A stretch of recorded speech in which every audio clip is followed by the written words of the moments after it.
This program features live coverage of an African safari and may include animal kills and carcasses. Viewer discretion is advised. Afternoon and welcome to the Sunset Safari, where it seems like we're going to have an afternoon filled with elephants. You've just joined us at Prrivate, just in the Greater Kruger National Park, with these wonderful giants. Isn't that absolutely gorgeous? My name is Taylor McCurdy, and on camera with me today is Gert. And remember, for the first 45 minutes of this drive, we're going to dedicate it to all the children across the globe. So please send your questions through to kidsquestions@wildearth.tv.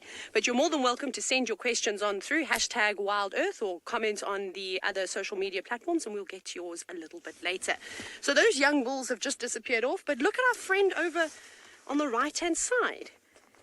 He's having a lovely afternoon. You can see that his skin is nice and dark. And we know that the elephants have been enjoying swimming in various dams and covering themselves in mud, which is what he has done a little bit earlier. We watched him from the eco training camp. He actually spent about 30 minutes there having a drink and then covering himself. And now you can see that he's having a scratch on that marula tree. And if you listen very carefully, you might even be able to hear him scratching.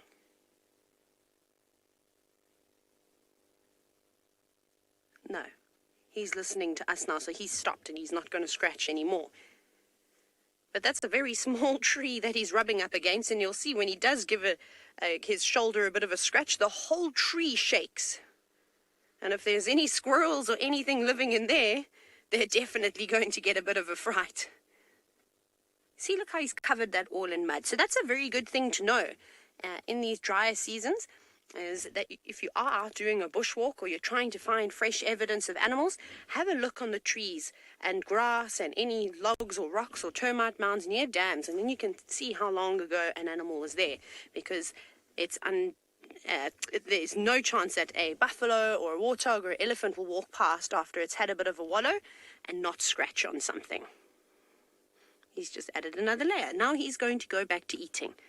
And that's exactly what these elephants have to do. Eat all day long. But it's not just me out on safari. We've got a whole bunch of guides joining us from different locations. So let's go across to Phinda and meet the crew there.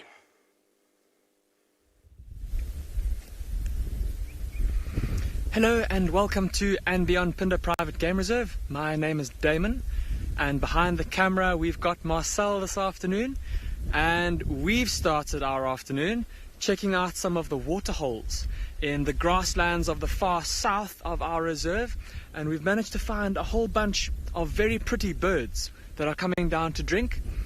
And of course now they've mostly flown away, but up in one of those thorn trees there's a very beautiful bluish green bird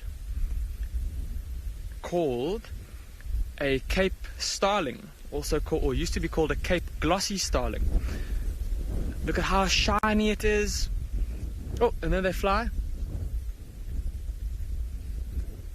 There's also a little wader, a little bird that likes to walk around in the water, called a three-banded plover, just off to the right there. Well done, Marcel. See how it's wading around in the water and pecking into the mud, looking for small insects to eat.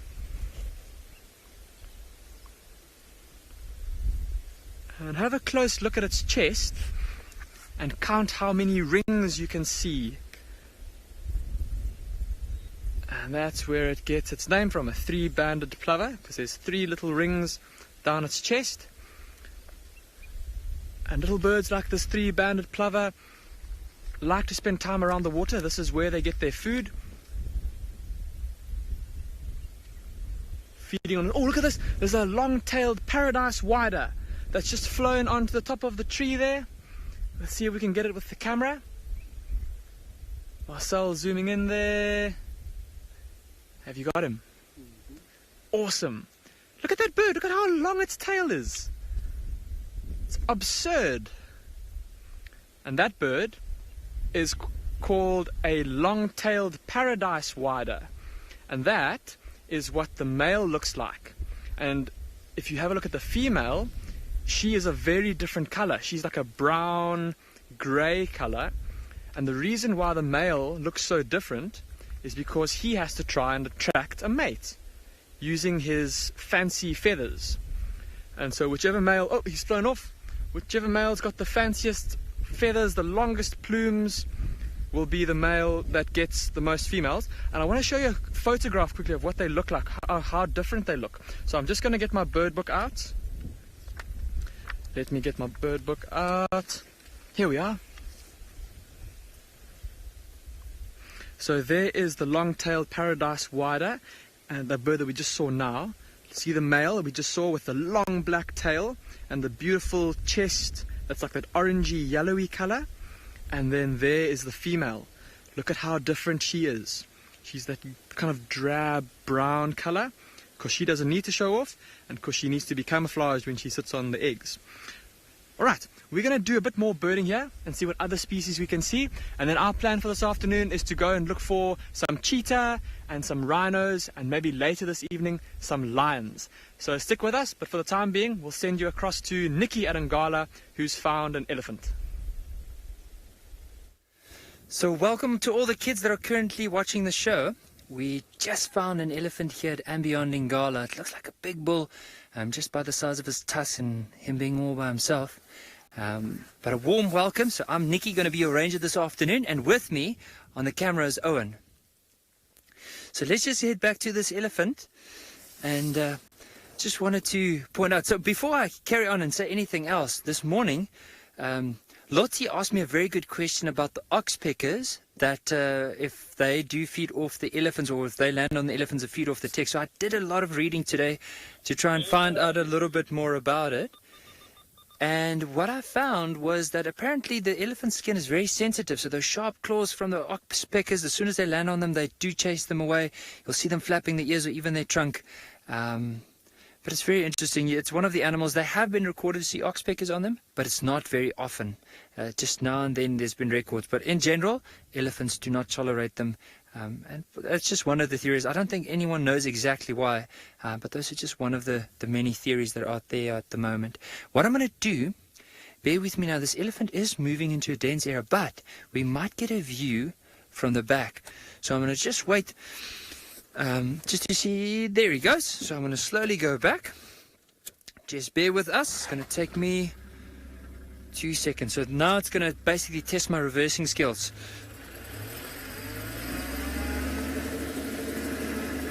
There we go. Oh, and you might get a gap through here.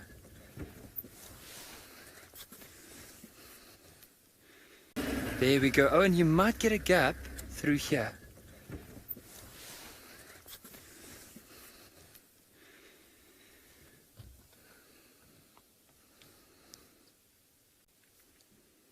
There he goes. And the thing about him is he's constantly moving, and I wonder if he's come down from a waterhole, or even he might be on his way to waterhole. So even though we are sitting with jackets, it is earlier on it was quite cold in the shade, but with the sun it is pretty warm, and I can imagine him. He's probably moving the whole day. I'm going to move slightly forward again because I can see he is trying to hide himself away from the camera. So just 1 or 2 meters, then you'll be able to see him there. So he's a bit camera shy, this elephant. Here we go. Just have a look. And so, of course, with an elephant this size, he needs to eat quite a bit of food in a day. Now, what he's doing there is there's a small thorn tree close to his right foot, and he's using his trunk to try and break that tree off and then put it in his mouth. It's a small tree, more of a sapling, and that's what he's currently eating. I can imagine with the grass as well. The grass here is very dry now. I'm going to ask Owen just to slowly zoom out, and you'll notice that the grass around him is very dull in color.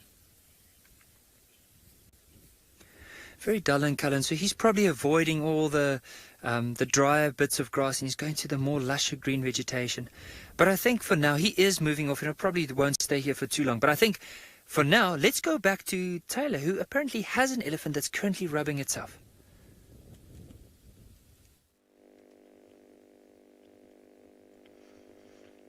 I wonder wonder if everyone will be able to put an elephant on the screens for you this afternoon. So that's just the marula tree that we saw that really big elephant rubbing up against. And I'm so surprised as to how quickly the mud has dried on this tree. But I thought he was going to stick around for a little bit longer to have a scratch. But he's actually just moved up ahead and around, so we'll try and follow him. But as we drive along this road doesn't get driven all the time, but it's such a nice little link road towards the dam. You'll see that all these trees are completely smeared in mud. Look at this one. This is a great little rubbing post. This is apparently where the elephants like to rub their chins. There's even some hair. Let me see if I can grab a piece for you. The elephant has moved away. Actually, I'm not going to take it out. Gert, if I put my hand at the back there, can you see that little piece there? Just giving Gert something to focus on, but where my thumb is, basically that tiny little piece over there, that is some elephant hair that has got stuck in between the little crevices, which is quite cool. So the elephant came and he stuck his chin here and he rubbed his head around on it, obviously having a nice scratch between all those wrinkles that have covered his body. Isn't that cool? So nice. Okay, let's see if we can find our elephant. I think he's just gone down here. He's actually going back towards the dam again. Maybe he's decided he's not finished just yet. Oh, there he is.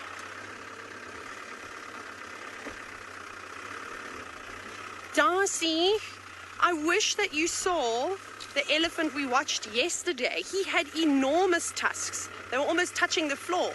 So I thought that his tusks were over 2 meters or so, at least one of them. But the size of elephants' tusks in South Africa is normally about the size of this elephant. We'll have a look now. I'm just getting up ahead of him. Or maybe, actually maybe a little bit bigger. So they can get very large. We'll stop here. There's more elephants at the dam now. So it's not going to be a great view, and we're looking for some, but we'll just have a quick view because I don't know what our signal is like if we carry on going to the dam. Just have a quick look. It's not going to be wonderful. Like I said, we're staring straight into the afraid. But there you can see his tusks. Our elephants are about to disappear now, out of view. So I would like to go forward towards the dam so that we can see the others. He has had enough. He's also coming into something called must. So we're actually not going to get too close to him. But we'll be back and we can chat a bit more about tusks in a minute. Darcy, there's one more person that I would like you to meet, and that's Trishala, and she's driving around in the Sabi sand.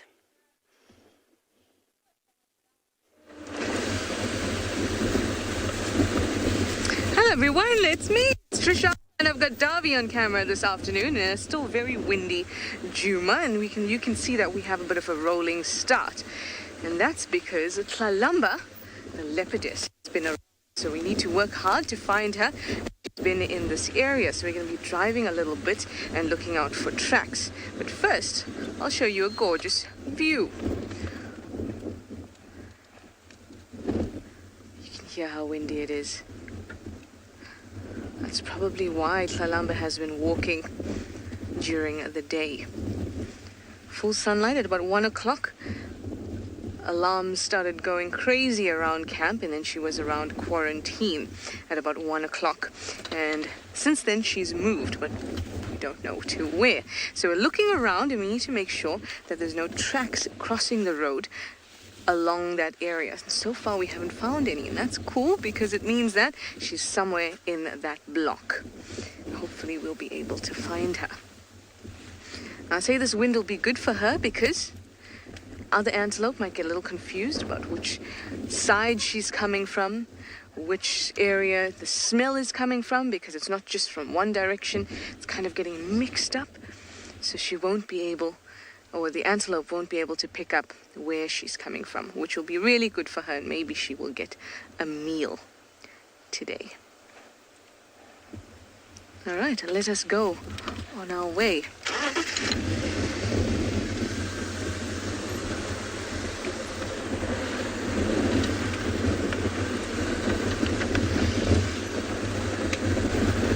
Now, Tlalamba is the kind of cat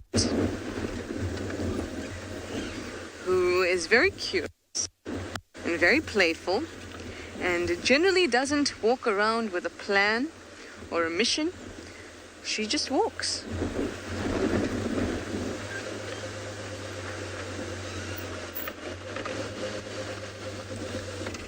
I'm going to have to work very hard to find Hlalamba and look extra harder for tracks. I'm going to send you over to Ngala and an elephant, and you can go say good afternoon on that side.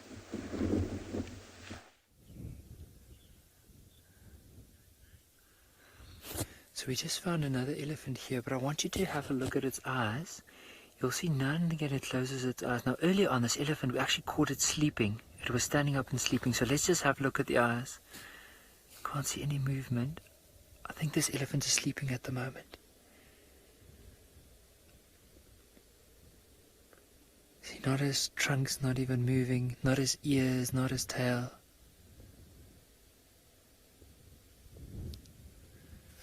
See when he wakes up. So often elephants, if they do stand like this, they can sleep for little bits of time and then they wake up. I think I just want to see, yeah, his eyes still look like it might be closed. Even his tail is not moving. Oh, there he's moving his trunk again. He might have just woken up. Oh, now it's, of course, straight into just blowing a little bit of... I nearly thought he went for something to eat, but he looks like he was just loosening the sand a bit.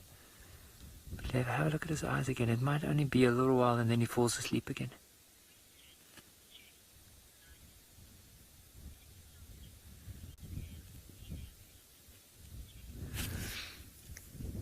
Jake, 9 years old, you can tell the difference. So one of the ways we can do it is let's look at the forehead of this elephant. So do you see, if you look at from the eye, the forehead is very rounded. So from the top of the ears all the way to the front of the head. Whereas if it was a female, it would have like a triangular shape. So in other words, so imagine where that, where the elephant's eyes are, like just in front, it would almost go at a more of an angle. And then from the ears, it would be more of a flat angle. So basically, it forms it looks like a corner.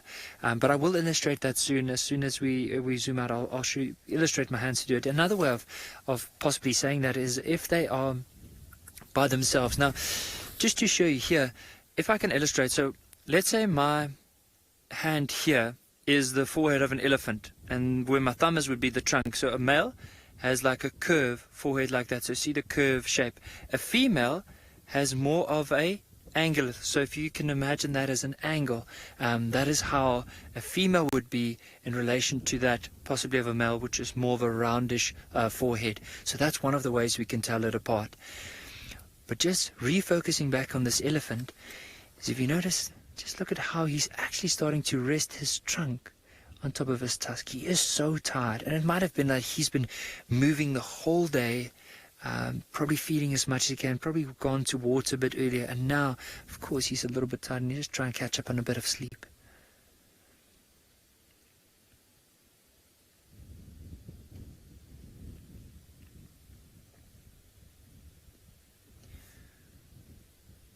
Also imagine every time we do find elephants, they always start moving, they're always up to a mission, they're heading places, they're going down to drink, they're moving from one place to another, and it's very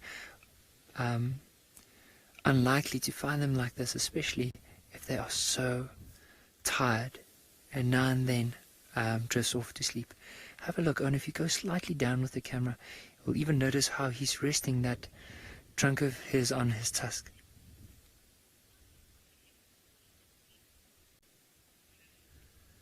With the elephants, normally they sleep probably 4 or 5 hours like a day. Like if you had to take all the little segments of sleep and add them together. Oh, I think he just woke up now.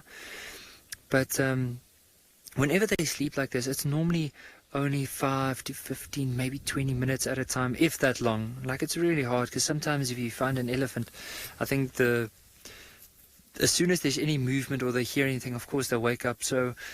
But when we do find them and do see them sleeping, especially from where we are now, you can see he's very relaxed. He doesn't mind us at all. And now he just like nodded off. Now, prior to us going live, he was probably sleeping for the last 5 minutes before he woke up again. So it could be for quite a few of these little short segments. So basically, just imagine this elephant's constantly taking a lot of power naps in order to catch up his sleep.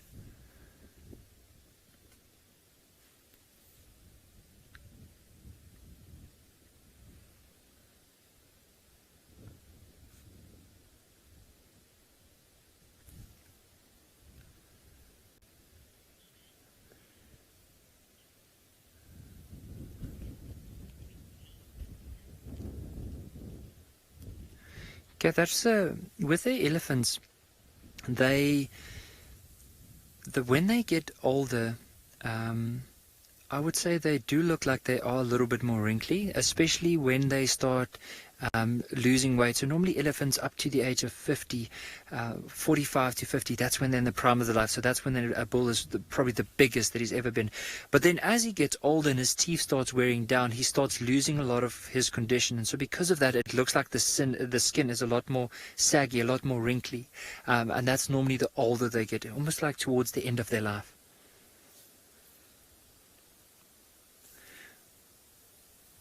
But it's just so peaceful. I mean, I'm sitting here, and the more I'm looking at this elephant, the more I just want to fall asleep, because it's just so peaceful. Like, the wind is blowing at the moment.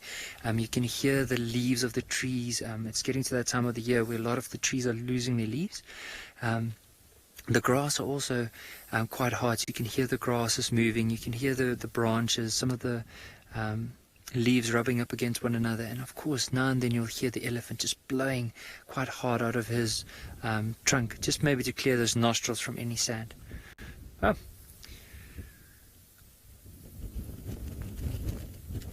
This looks like he started moving. But I think if we give him a couple of minutes, he might just decide to move into the road in front of us. Or, in this case, he might move towards us. So just bear with me as I move back a little bit to give him some space.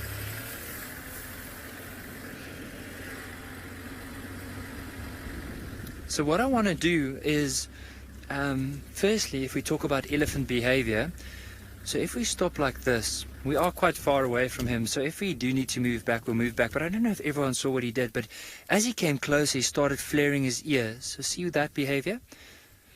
So let's just see if he decides. Now, normally we keep quite a bit of a distance away from him. So if he decides to come closer, of course, we'll give him a bit of space. But I want to show you, I'm just going to give him some more space. If we do move, look at how his ears are moving. See, he's almost like pushing out his ears. And what he's trying to do is, so imagine a young bull like that. So all he's basically trying to say is when he brings out his ears, he's trying to make himself look bigger. And that's him telling us, listen, I feel a little bit uncomfortable with you. Please move further on. And if we move further on, then of course he's a lot more relaxed with that.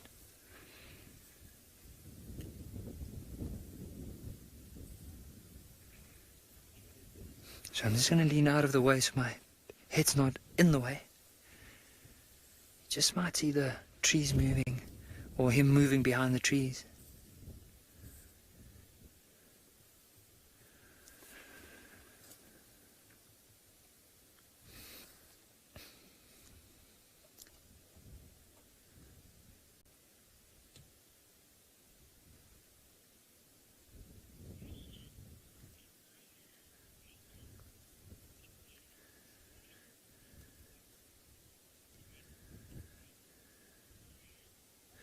Tswalu, 8 years old, from India. With an elephant skin, it's really thick. And I mean, even though it's very sensitive, when they do move, so I'm just going to move a little bit because he is coming closer to investigate, and we do want to give him a space. So let me just make sure that we stay on the road. Okay. You can see he's moved into quite a dense area. But so, anyway, with their skin, it's just like, even though it is sensitive, whenever they move, it's so hard that the thorns basically just rub on it, and they just don't feel, I'm sure they feel it, but they just don't mind it. They're able to deal with it pretty well. I've often seen, especially with an elephant's trunk as well, you can see that whenever they grab like a branch with a lot of thorns on it, how they can basically just wrap it around and pull the leaves off without getting injured. But I think while we carry on with our search, because this elephant does look like it might start moving pretty soon, and it is moving in an area where we can't see it properly, we're going to send you across to Taylor with a hornbill.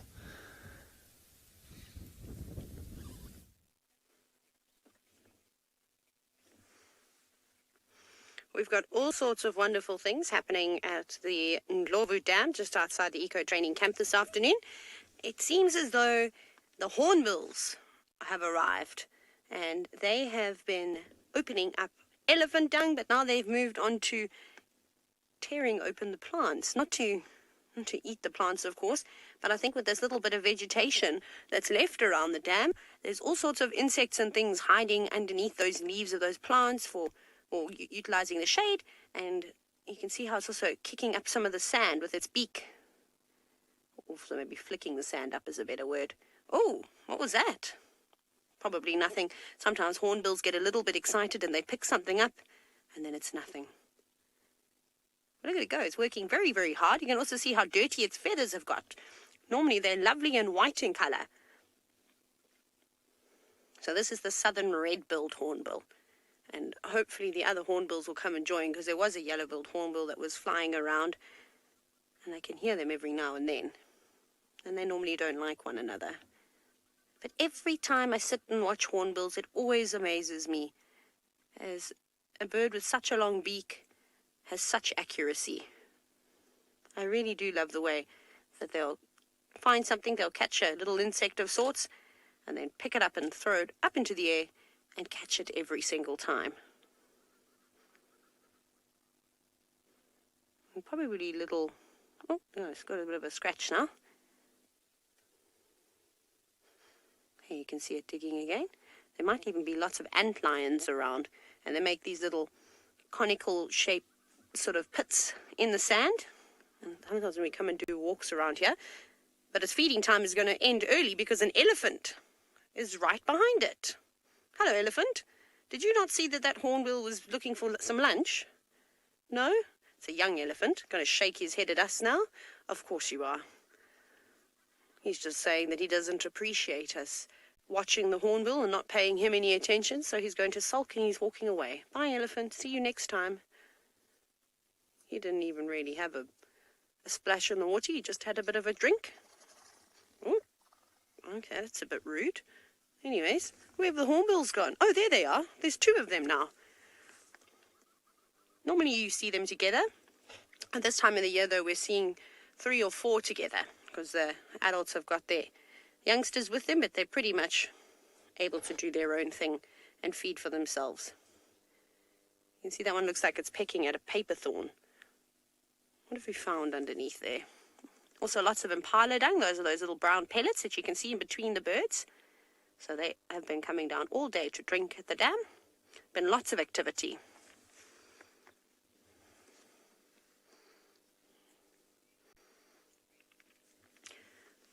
Now, Sue, this is a lovely question with regards to, I'm assuming, how hornbills find their food. Do they have a really good sense of smell, or do they just have good eyesight? I think it's a combination of both, but if you ever watch a hornbill feed, you'll know that they're constantly turning their heads left and right, and looking up on the branches, or in this case, they're looking in sort of down on the ground. So I think they rely on eyesight. They've also got fairly, big eyes, and they look like they're well developed. So watch there as they sort of scoop with their beaks, and then they're looking down. Like I said, they've got such precision. Oh, that was a difficult word to pronounce today. And then they'll strike down on the floor and grab a beetle of some sorts. There we go. That's a nice little treat. But it's really fascinating. I can't speak. Fascinating. Sorry, everybody. I cannot English today. Oh, well, on most days. But it is... Now I've got the giggles. My apologies. It is really fascinating watching them. And they're mostly successful. Another bird that's really awesome to watch, and I might be biased because I'm so fond of them, is the white-crested helmet shrikes. They are incredible as to how accurate they are, and also you see their heads moving around at 1,000,000 miles a minute, looking for things that are sitting on the edge of branches or on a blade of grass. But I think these hornbills have got it down. They go to the dung, the piles of buffalo dung and elephant dung, where insects are going to be attracted to the moisture. Tam, this is something I've not ever thought about before, is how long does a hornbill's tail get? So you get different types of hornbill species throughout Africa. Obviously, the most common ones that we see is this one, the southern red-billed, and then the southern yellow-billed, and then we see the African grey, and then we're very lucky. Occasionally, we'll see the southern ground hornbills. They're much larger. But I would say, I don't know the exact measurement of their tail, so I'm going to guess here, and I would say that's probably about 20 centimeters, the length of that bird's tail. So from the vent, the underside where its bottom basically is, to the tip of the tail, I'd say is about 20 centimeters. It's quite a tall bird. I think in total, again, I probably have to look in my book to see its height. I don't have the app, one of the bird apps installed on my phone. That would give me some great information. But I would say these birds are about 40 centimeters, maybe a bit bigger, maybe a little bit smaller. I've got all sorts of hornbills. Come and feed on me. I've got all the insects flying around me today. So there it looks like they've got a little bit of buffalo dung. There was a buffalo herd that were here a few days ago, and you can see how they've just lifted that. We call it, like, you know how if you go to a farm, you see a cow patty, you know that I'm talking about cow dung. We call them buffalo patties as well. But that's just buffalo dung. And then the outside has become completely hard. And I bet that there's termites that are living inside that dung. And I'm sure some beetle larvae, so some little beetles that haven't quite developed yet, they'll definitely be living under there too. So it's nice for them. They just flip it over like a pancake, and then, whoop, all the delicious treats waiting underneath it. Shame. Those poor insects that are living there wouldn't have known what has hit them. And that hornbill is going to eat as many of them as you can. And you imagine, they must be using a lot of energy throughout the day, constantly having to move around like this and look for food. So they need to keep eating all day. They don't even seem to be getting tired. Back to the paper thorns. Those are not nice to step on. They're one of the worst kinds of thorns that you can get. They get stuck in your socks, and I'm sure they must get stuck in the feathers of the birds too. Off it goes. I think you've already checked those.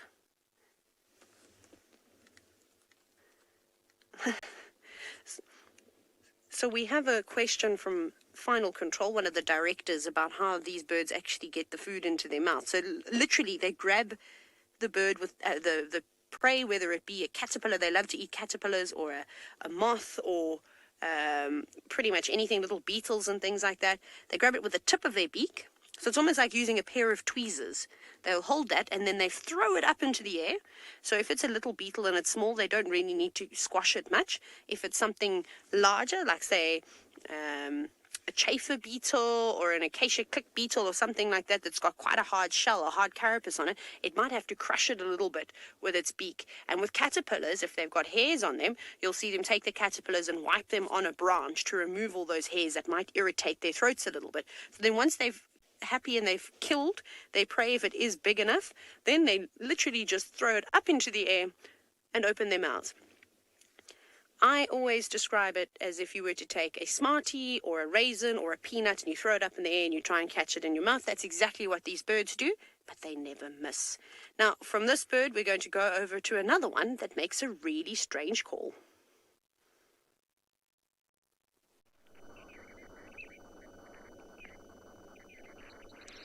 Well, thank you and good afternoon. Welcome on to Simbambili Private Game Reserve in the Sabi Sands, everybody, where we've got a few birds to show you.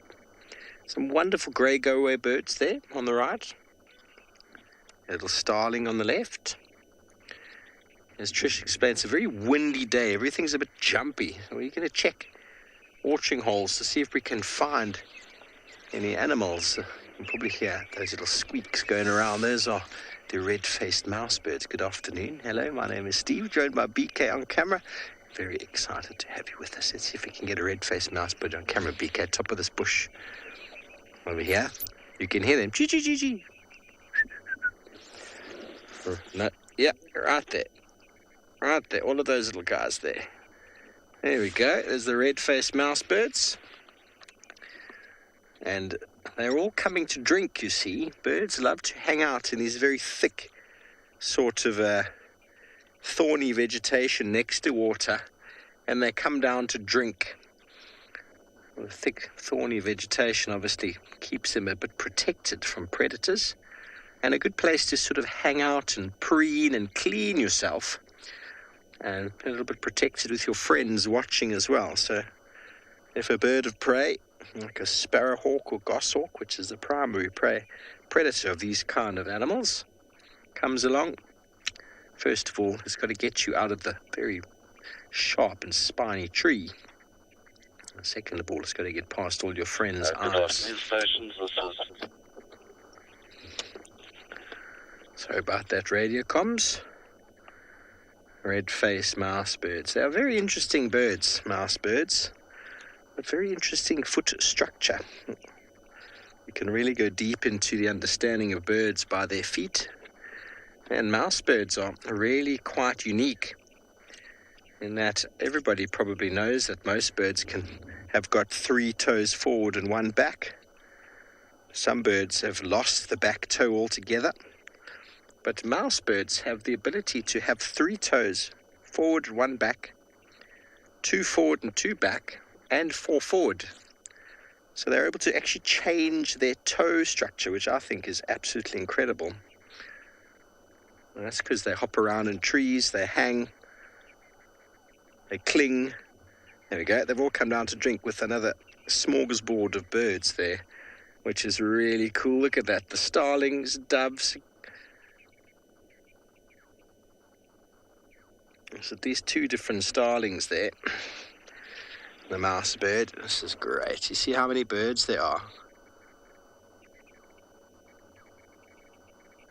And many birds will come at this time of day to drink because this is when it's the hottest and when most of the predators are not available or not around. Yes, Rebecca's saying that the mouse birds look like a superhero with their mask on. We've got some Burchell starlings as well as some greater blue-eared starlings, and then see how they drink. Almost like Taylor was explaining how the hornbill has to eat. That's how most birds drink. They have to sort of scoop it up with their beak and then lean back.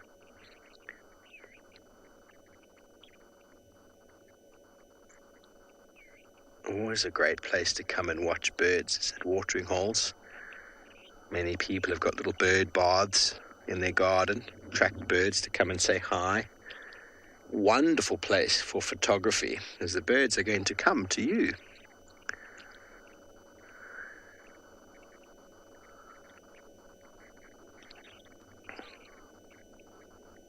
See how they hop.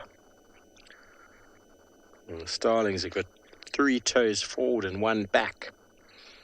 Their ability to walk and hop on the ground allows them to save a bit of energy. They can walk along the ground and pick up food.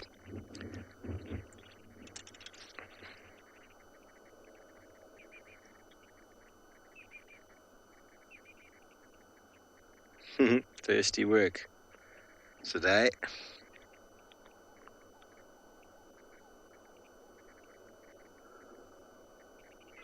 A little dove in the front of the shot here, BK. Can you see the dove that's just landed? Let's see if he's going to drink. There he goes, a Cape turtle dove. Oh, you can't see it now. But doves and pigeons don't have to scoop the water. They can actually pump it up like a straw, which is very cool. Hello, Logan, age 5. You want to know why the birds are blue? Well, it's the design of the feather. The feather is designed to be shiny. And the shiny, or iridescence as we call it, allows it to reflect light and probably to help keep them cool when it's very, very hot. It also adds some form of sort of camouflage from time to time as the birds sort of get lost in the masses.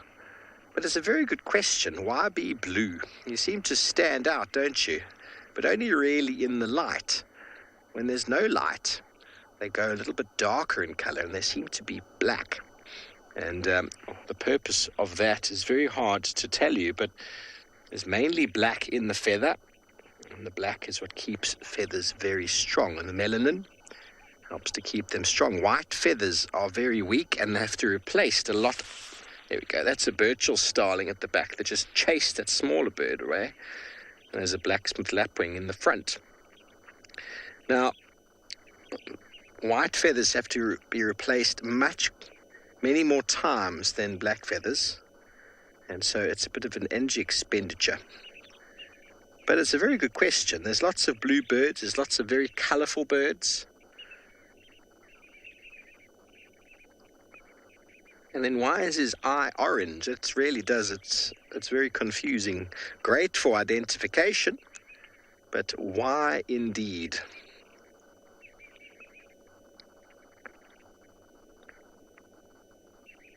There's a couple little plovers on the water's edge there. This little pan is a wealth of animals.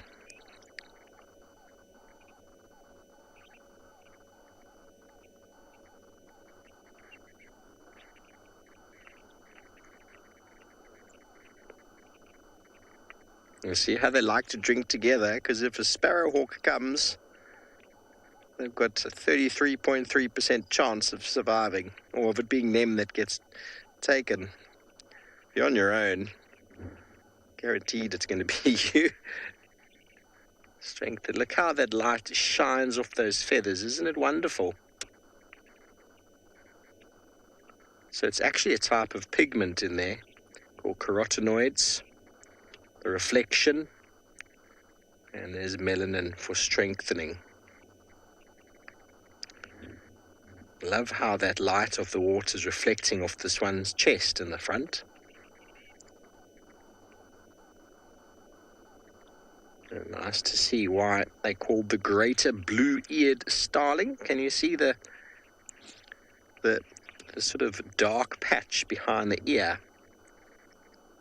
That's the characteristic feature.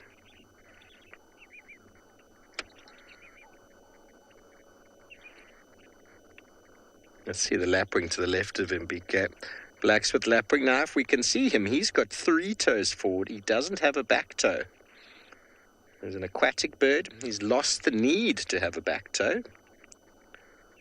And his toes are quite big. Enable him to walk on the mud. Good adaptation. Walk in the water. Picks off any insects that have landed on the water and are floating around.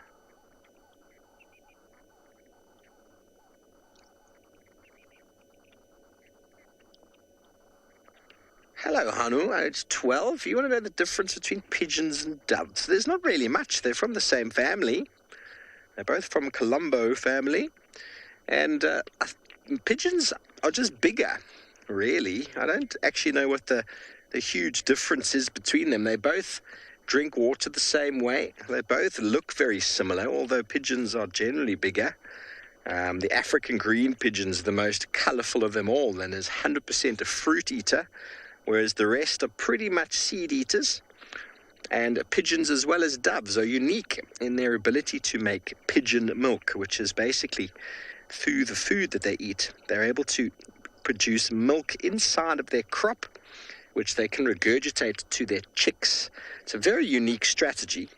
That's unique to those species. But the exact difference, I think it's got to do with size. There's probably some really interesting scientific reason why one's called a pigeon and one's called a dove, but they are very, very similar. They're very closely related and very adaptable. We see them everywhere. Every city's loaded with pigeons. The wilderness here has got enormous amounts of doves, no matter where you go. So very well adaptable.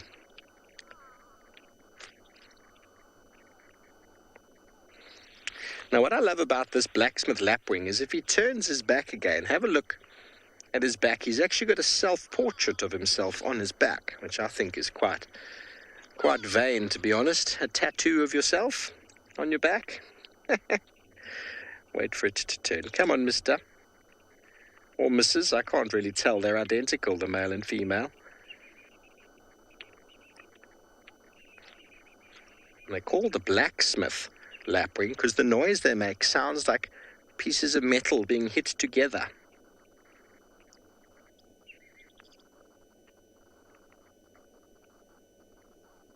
You ready for it? Come on, turn around. He's being shy.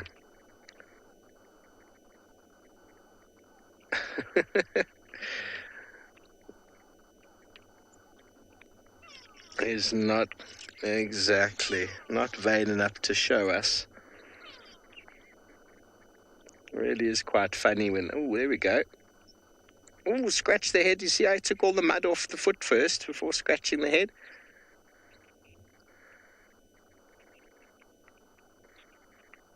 Well, boys and girls, I hope you've enjoyed your afternoon with us. It's been wonderful showing you all these birds at this watching hole. Please do stay on board if you want to. And to all the rest of the viewers, please, it is now time for you to send through your questions. Hashtag WildEarth, throw them in on the YouTube chat stream or use Twitch. Good afternoon, everybody. And welcome to Simbambili Private Game Reserve, where this lovely blacksmith lapwing is showing us how to bath. You can kind of see the self-portrait on the back now. It's not that clear. Oh, look at him. Best time of day to be bathing is when you've got enough daylight hours to dry yourself. Oh, there it is. Oh, so remarkable to be able to get this close in and watch animals doing what they do.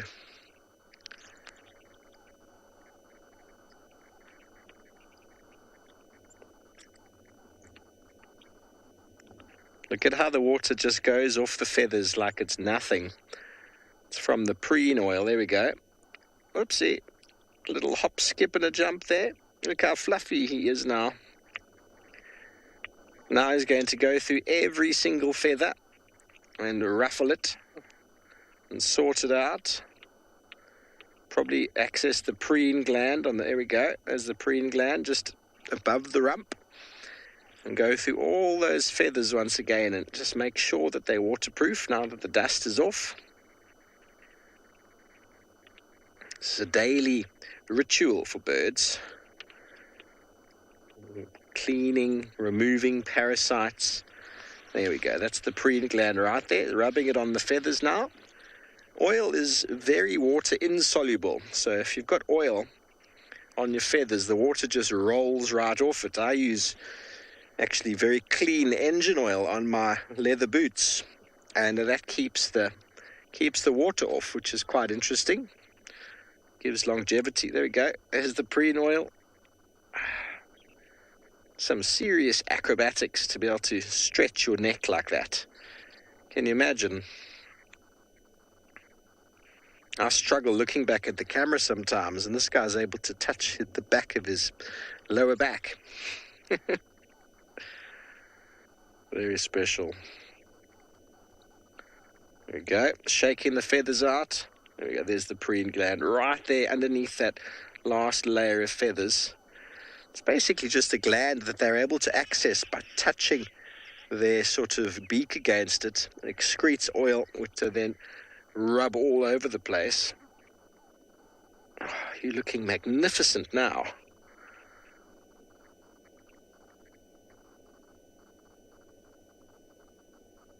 There's also apparently some microbiological sort of elements to the preen oil. It's not only water resistant, it also helps with certain bacteria or Oh, there's a barbet just to the left of him, BK. Left. Oopsie. Hello. Hello, little colourful fellow. Now, let's have a look at those feet, BK. Look at the feet, everybody. There's 2 toes forward, 2 toes back. We call that zygodactyl. There's 2 toes forward. Woodpeckers, barbets, oxpeckers, kingfishers have feet like that. Carla, you want to know if there's crows here? We do get crows. We also get ravens. The white-necked raven is quite common. I'm trying to think of when last I saw a crow in this area. The crows are all over South Africa, but the Cape crow, the common house crow, they've really, really done well with regards to certain human movements and human habitation. And they've got pretty much many places along our highways where we've got sort of poles for the electricity or for the telephone wires. Crows have got their nests there. So they've really made a lot of what is our open grasslands in South Africa, where there generally aren't too many trees, but because we've put poles there for electricity and whatever, the crows have really taken advantage of that for nesting. Without the nesting sites, he's found a berry. Looks like a buffalo thorn berry. Bear in mind, everyone, habitat is an area an animal eats in, feeds in, or I suppose that's the same thing, sleeps in, eats in, and has their babies. So if an animal can't have their babies in an area, you won't really find them there. So if you provide artificial nesting sites, for example, then you'll have birds occupying areas that they weren't necessarily going to be occupying. And also around the world, crows are well known as carrion eaters, and on all the major motorways in South Africa, the animals get hit, unfortunately, by cars. It's all over the world. Roadkill happens, and crows have taken huge advantage of that throughout the country, to the detriment, I'm afraid, of many other species, because crows are quite predatory. Not only are they attacked by large predators, but they also attack small animals, small birds, and nests specifically. There's our barbet, looking very regal. Give us a call, Mr. Barbet. Love to hear you call. Some wonderful dead leadwood trees that you find near about watering holes are a wonderful place for birds to sort of hang out. Easy to see it's a leadwood because they are very hard trees when alive, and somehow worked out the math that they can stand for over 100 years. One's dying. You could see the wind on that fellow's head, couldn't you? See how windy it is here today. The crested barbet's head is having a really interesting hair day up there. Oh, he's got a seed. Buffalo thorn seed, in it goes, into the crop, to go through the process of avicory, distribution of a seed by a bird. Avi. Many plants have evolved strategies of dispersal. The much older plants' strategies have generally got to do with wind and water, possibly fire. Many of the new age plants have obviously evolved with mammals and birds. A little bit older would be insects, as insects were around before the rest. Obviously, wind and water was here a long time before anything. So you can almost sort of work out historical age of plants, how they've evolved, their sort of pollination strategies or their seed dispersal strategies.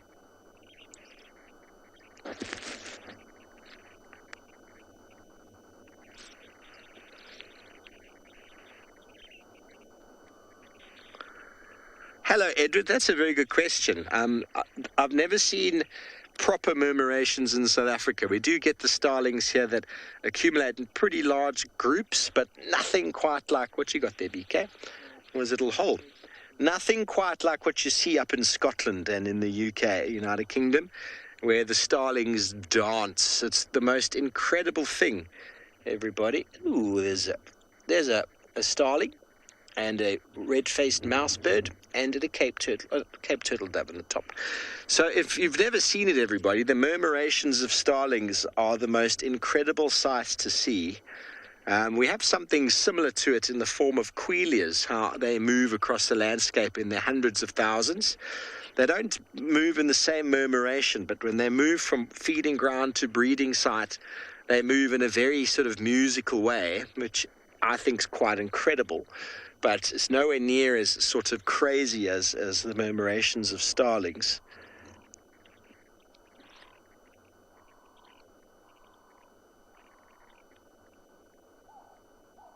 Can we get these two on the floor here? We've got a mating dance, BK. I was asked a question yesterday about mating in birds, and the actual mating is pretty quick, but the process by which the man encourages the female through whatever it might be. This takes me back to that cartoon with the, what's it called? Pinky and the Brain. Do you remember that, BK? With those pigeons. Let me just move forward so we can see this wonderful little dance. Those pigeons on the street that like New York gangsters. And this guy's showing this lady how much of a dancer he is. Oh no, he's going to first just groom himself slightly. Maybe he'll get back into the dance. So doves and pigeons, once again, a couple other birds, I can't think of them now, but doves and pigeons have got very well adapted sort of retina. They got basically like sunglasses, a polarization on their eye, so that they're able to see when they're walking around on the ground. They're able to discern seeds over pebbles or stones. Obviously, the seed will have a very different reflection to a sort of a small stone or a crystal on the ground. And obviously, most birds will feed on some stones to help with the digestion or the breakdown in the gizzard. But they can walk around with a polarized eye and find all the seeds. Another good adaptation for a bird that walks on the ground. Very low energy input, walking around, pottering around on the ground, looking for some food. Okay, very good. Well, we're going to probably stay here for a moment or two, see what else is going to happen. In the meantime, we're sending over to Damon, who's got something to show you.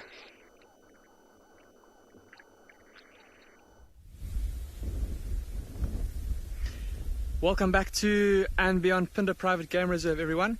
Myself and Marcel are still driving around in the open plains of the reserve, heading in the direction of where we left those two big male cheetah this morning. And as I said earlier, we're going to be keeping a lookout for some rhinos as we make our way in that direction. And we've come across this big pile of dung here, and I don't know if you can see, but pretty much all around me here is all dung. And this is pretty typical of where a white rhino bull has made his midden. And what that basically is, for those of you that have never heard of a midden before, it's where a white rhino bull will come and defecate. And as he defecates, he'll scrape his back feet in his dung, and he'll break it up so that it looks like this. And then as he walks around, his scent will be deposited, and he'll be able to then mark his territory.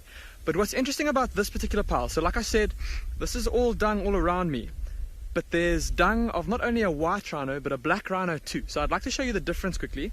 I'm just going to find, so here's a ball of white rhino dung, and then here's a ball of black rhino dung. So obviously the two species, because they feed on different things, and obviously they don't breed, they don't interbreed, they often share similar territories. So have a look at this piece over here. Look at how dark it is, and if I break it apart, it's only got grass in it.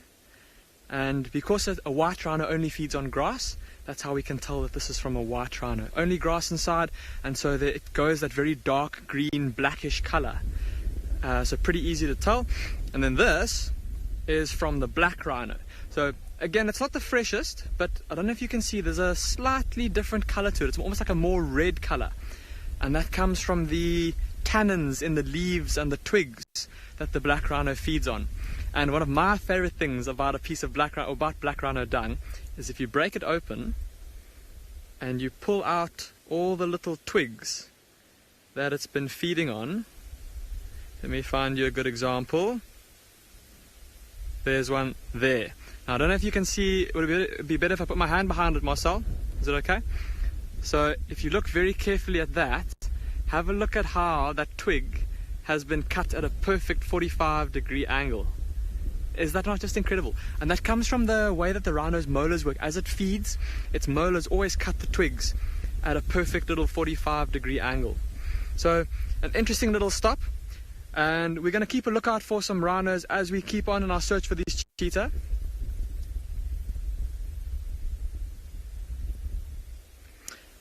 Colton, you're asking what a tannin is. Well, let me get the black rhino dung again. So Colton, tannins are substances that plants produce to make themselves bitter. So when a plant gets attacked by a herbivore, so for example, if this black rhino that made this dung was busy feeding on a small tree, the plant would start to produce tannins that would make it start to taste bitter and make the plant less and less nutritious for the rhino. And that's a way for the plant to try and persuade the rhino to move on, because otherwise the rhino might eat the whole plant. And yeah, so that's what a tannin is. And if you drink tea, Colton, if you put a tea bag into some hot water, that red coloration that comes out, that's tannins.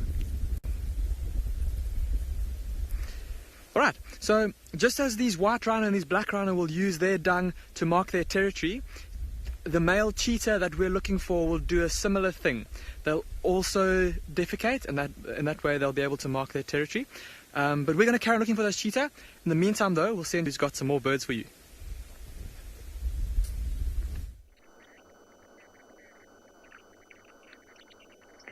Thanks, Damon. Well, look at that. It stuck around.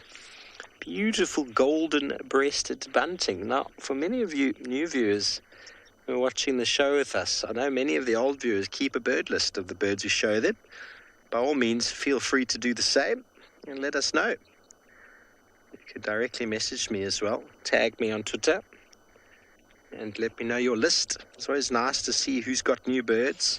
I know the grey-headed kingfisher the other day was a new bird for many, and this golden-breasted bunting is a special, special bird. Now, you might know, how do you quickly know it's a bunting? And buntings have got that very interesting sort of mask on the face. Can you see that black and white mask that sort of goes over the whole head?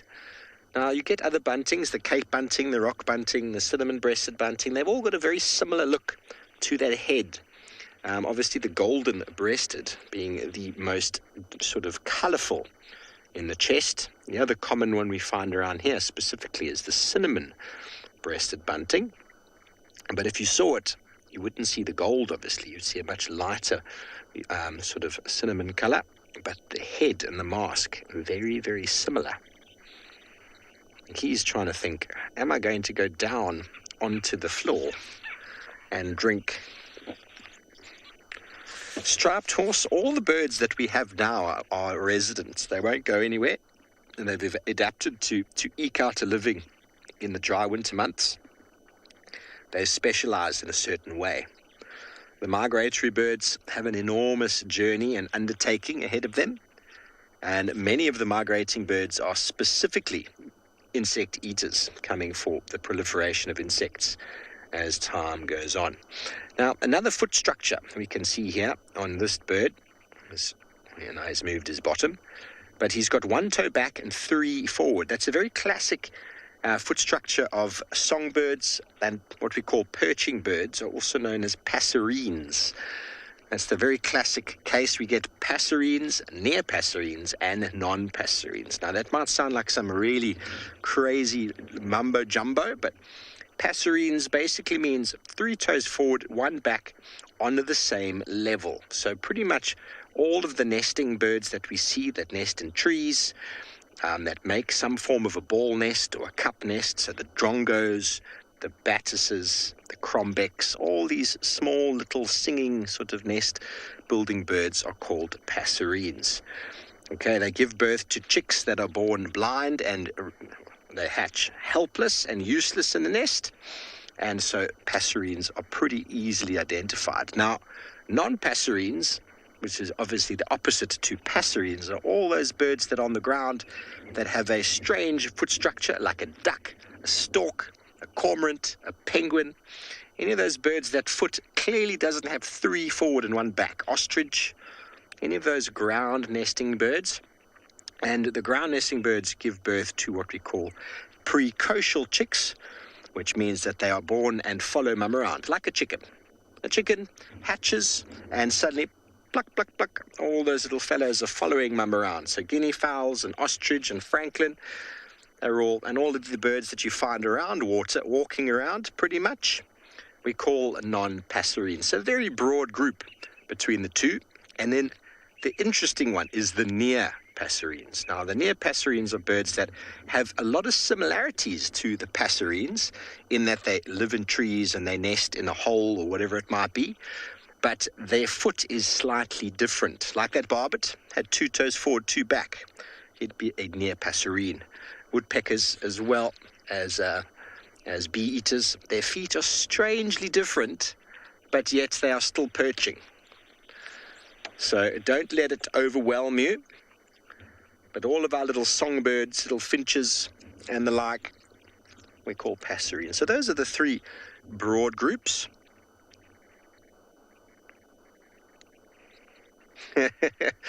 So the different foot structures will allow for the birds to be quite easily identified. So strange, isn't it, that they are classified by their feet?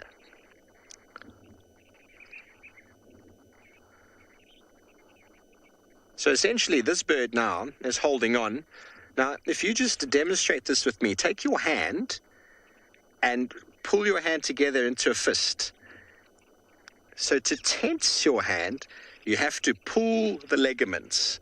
Now let go of your hand and your hand relaxes. Now, we're the opposite. We will fall out of a tree if we fall asleep. But passerines, when they sit down, their legs lock, their feet lock onto that branch. So essentially, if they fall asleep, you could flick them on the head and they'd swing around the branch 50 times. They wouldn't fall off. So that is adaptation of perching birds. The relaxation of the tendons actually tightens the grip. I hope that makes sense. So that's why they're called perching birds. And this guy is being the most accommodating I've ever seen in my life. Can't believe I got through a whole passerine, non-passerine discussion with this bird not moving. Definitely the golden winner goes to the golden-breasted bunting.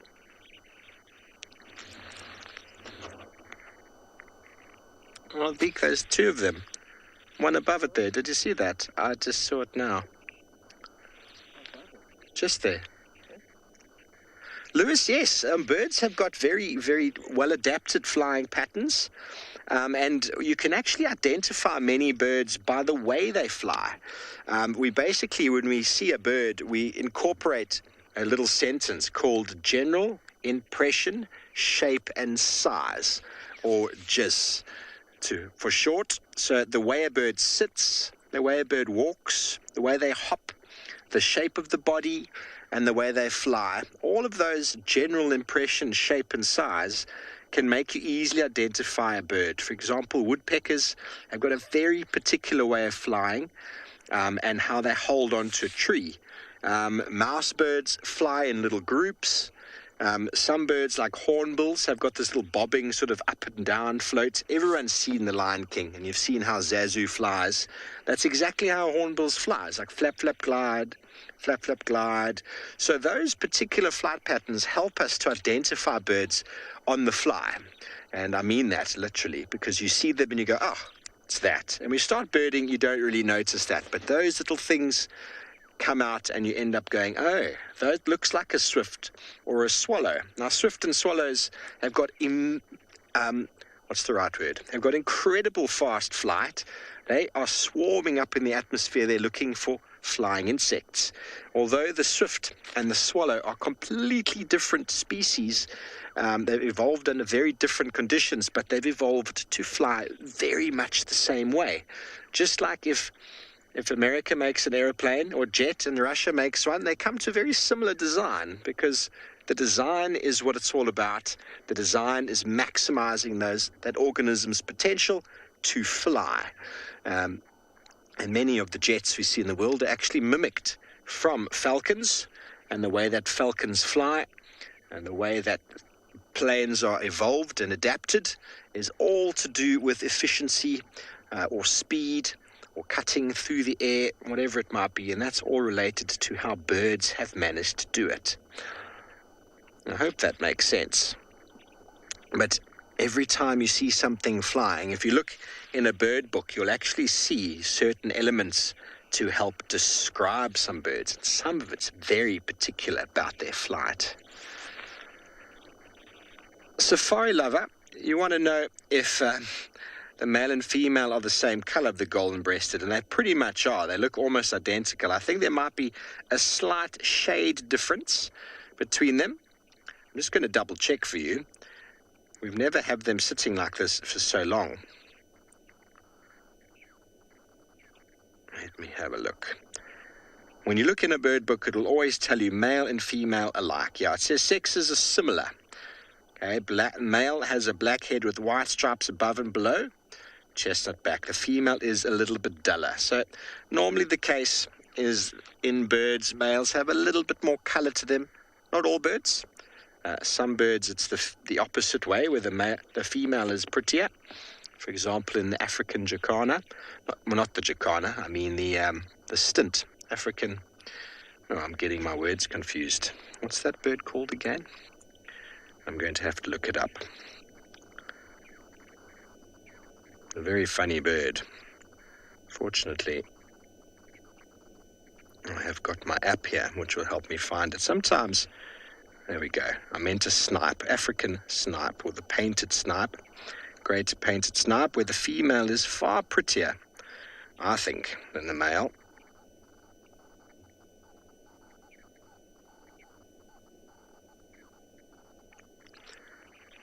In birds, it's the man who has to look pretty to attract the female. And by looking pretty and standing out, you're often an easier target to predators. And so the prettier and more stand-outish the male is, the more attractive he is to the female.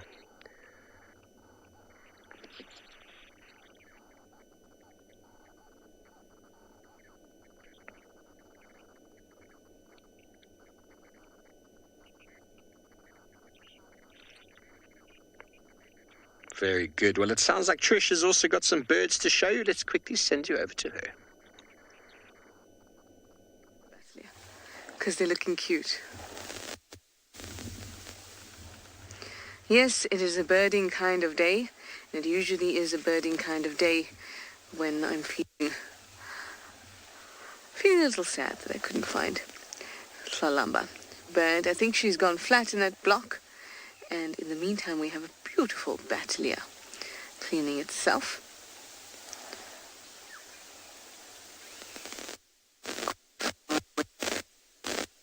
I always like when I see animals from far away because it's probably a bit creepy, but it's really natural.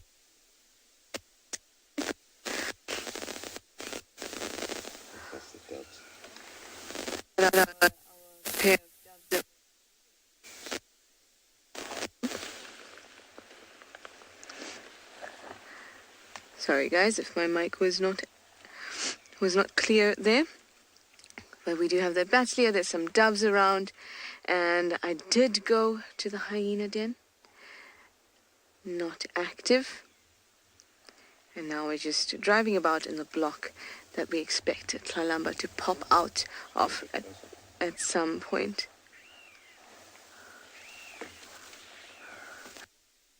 Tada! It is a close bird, a close dove. I am blessed. Hello. Cape turtle doves are beautiful. They really are. I know they're a little bit understated and they don't get as much airtime as they probably should. But they're really, really gorgeous birds.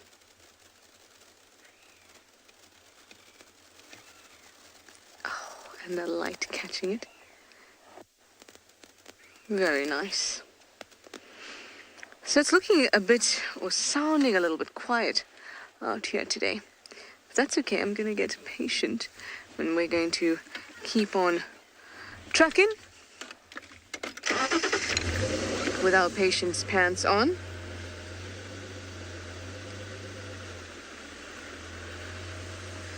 And hopefully we will be as lucky as Phinda, who have found Cheetah.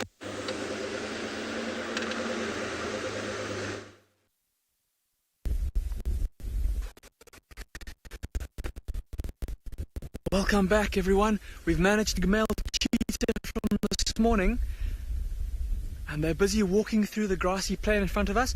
And look at the zebra and the wildebeest next to them as well. The zebra and the wildebeest have spotted them and they've started to run. The cheetah aren't giving chase. Oh, one. No, just going to his brother. My heart, yo! I thought that he was going to try.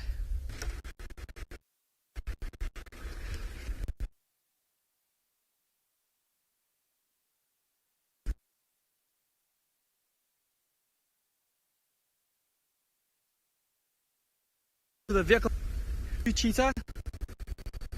They've just stood up. We found them not far from where we left them this morning. They were lying under a bush, trying to get some respite from the wind.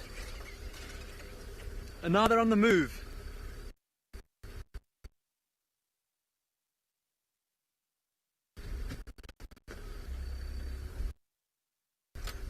Trying to keep it as unthreatening and inconspicuous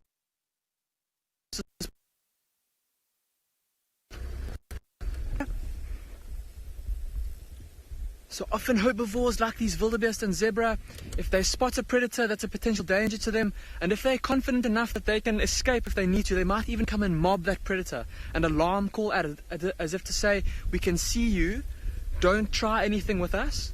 Look how he's... So apologies everyone, apparently we lost a bit of signal when we started to move. Look at how the male in front of us is busy scent marking on that tree. And look at the zebra and the wildebeest coming to investigate them. See that male cheetah spraying his urine against the tree. In come the wildebeest. And they're not even alarm calling, they're just almost mobbing the cheetah, pushing them back. And we can see you, get out of here.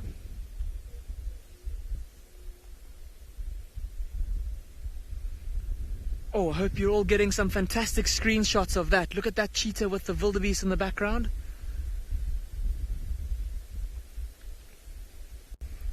See that male also now scent marking, scraping his back feet in the ground, and he'll urinate as he does that. Just getting his own scent onto his feet, so that as he walks around, his scent gets deposited. And also doing just like his brother and spraying his urine against the tree, so that other male cheetah know to keep away. And if there are any females in the area that are looking for a mate, they'll be able to smell that scent mark and see that there's two big strong males in this area. Incredible to see these zebra and these wildebeest though, lining up like a defensive line coming towards these cheetah and almost driving them away. And the cheetah realizing they don't have the element of surprise here, so it's not a worthwhile hunting opportunity for them.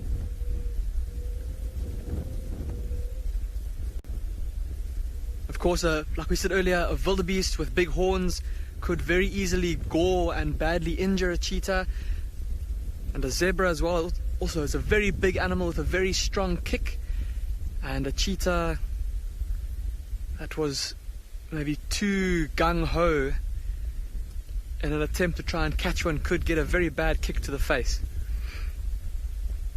Interesting to notice also, having a look at this line of zebra and wildebeest, see on the far right, there's a bunch of youngsters.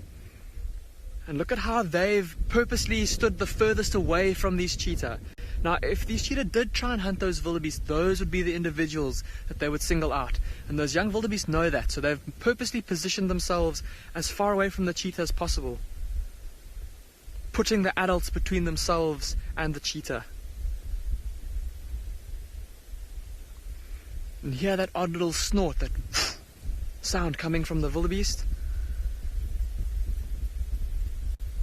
And it looks like the big territorial bull, the big male wildebeest that's in the front.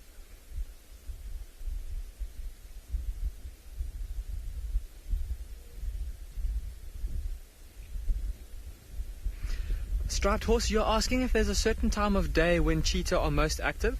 Striped horse, they'll tend to be most active during daylight hours. In terms of their hunting activity, it tends to, with big males like these two, it tends to happen most often in the early morning and in the late evening. With a female with youngsters, she'll often hunt in the middle of the day to avoid competition with larger predators like lions and leopards that tend to hunt in the cooler hours of the day or at night.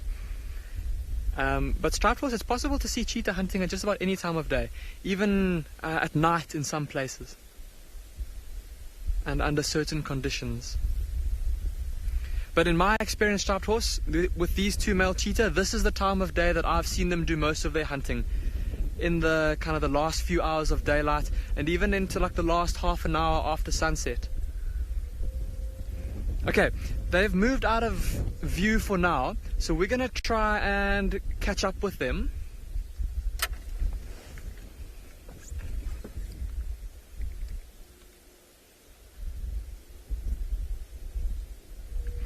And while we do that, we'll send you across to Steve, who has got some more birds for you.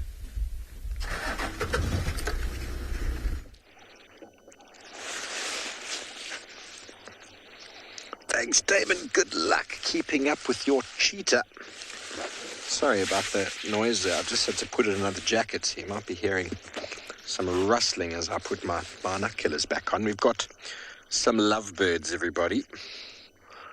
The 2 Cape Turtle. Oh, there we go. They're going to land. Let's see if they go down to drink.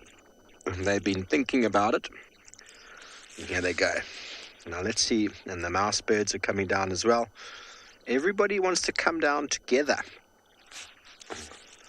They did a study years ago whereby they tested particularly pigeons, I think it was pigeons or doves, with their ability to detect the presence or the approaching predatory bird. And they had obviously like a habituated peregrine falcon, and they did the study whereby they had one pigeon or dove going down to feed or to drink, and they released the peregrine, and they worked out that there was a particular number of doves or pigeons that needed to be there for them to be able to detect the peregrine falcon in time so as not to be killed. The smaller the number, obviously, the more chance there was of the doves or pigeons being caught. So strength in numbers, everybody. It's very relevant. Here's our little mouse bird. He's got 2 toes forward and 2 back. I mentioned before that they're able to switch them around. Isn't that incredible? Ooh, the nictitating membrane is just closed. He's had a little wash, and now he's drying himself in the sun. Look how well they hold on. Now they're also able to do what a swift does and put all 4 toes forward. Isn't that just incredible? Called pamperidactyl. You've got obviously what I said before, 3 forward, 1 back.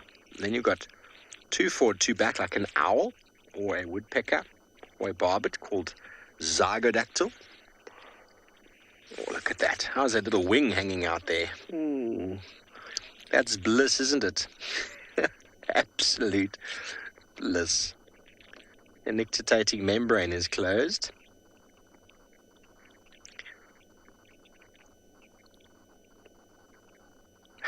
He's a bit camera shy. He's saying the sun. Whoopsie. That was a little yawn there, everybody. How cute was that? A little doo-doo nap happening right here.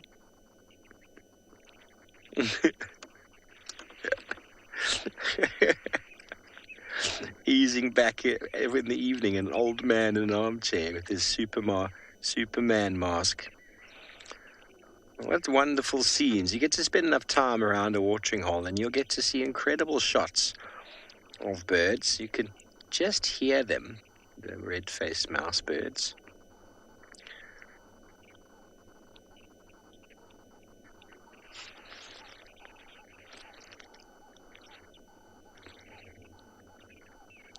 And clearly, you can tell that they live in groups.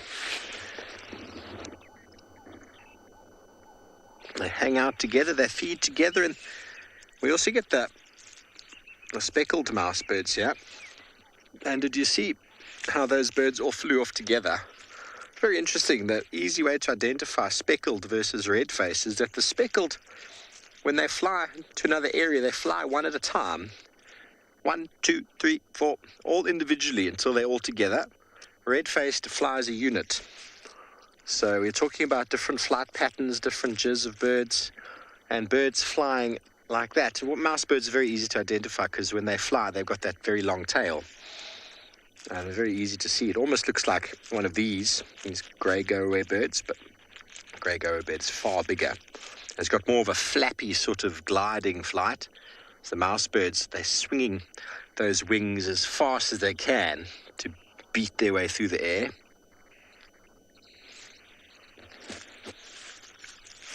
Hello, Charlotte. 5 years old birds most certainly do have ears. If they didn't, singing would be a waste of time. Birds sing, sing, sing. Most of them do anyway. And they're actually able to hear things at a very different frequency.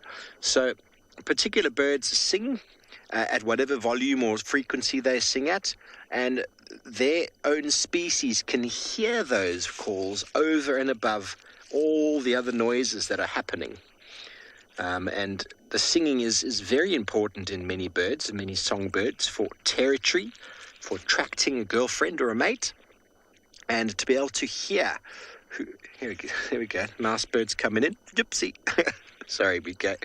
There's another group of red-faced mouse birds. They all came in together. So hearing is very important for communication, for alarm calls. You can detect if there's a predator, and they're always talking to each other.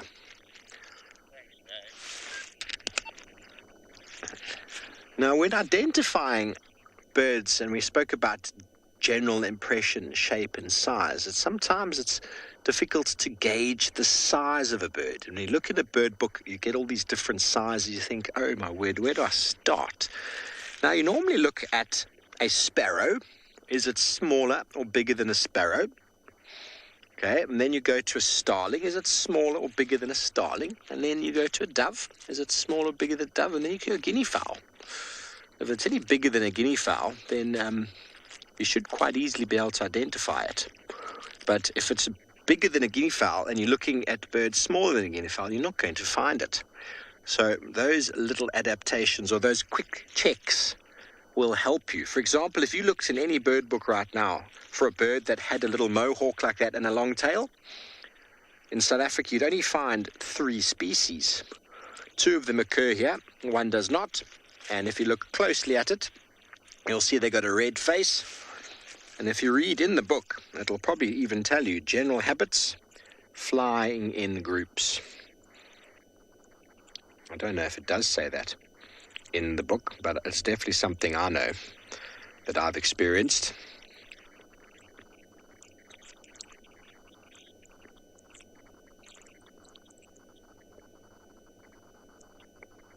I'll check quickly for you.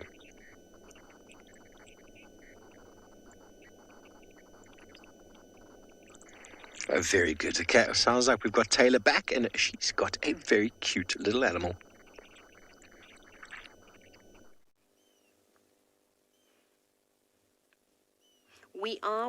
We have a surprise. It is a little hyena that is munching on something. What have you got in your mouth? Pick it up, please. Oh, it's a warthog tusk.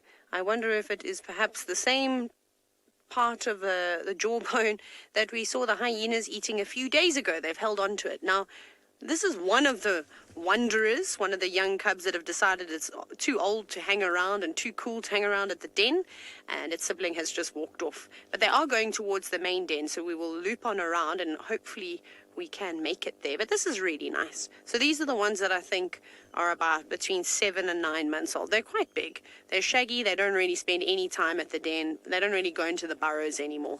Let's head on around. Let's fingers crossed that our signal holds.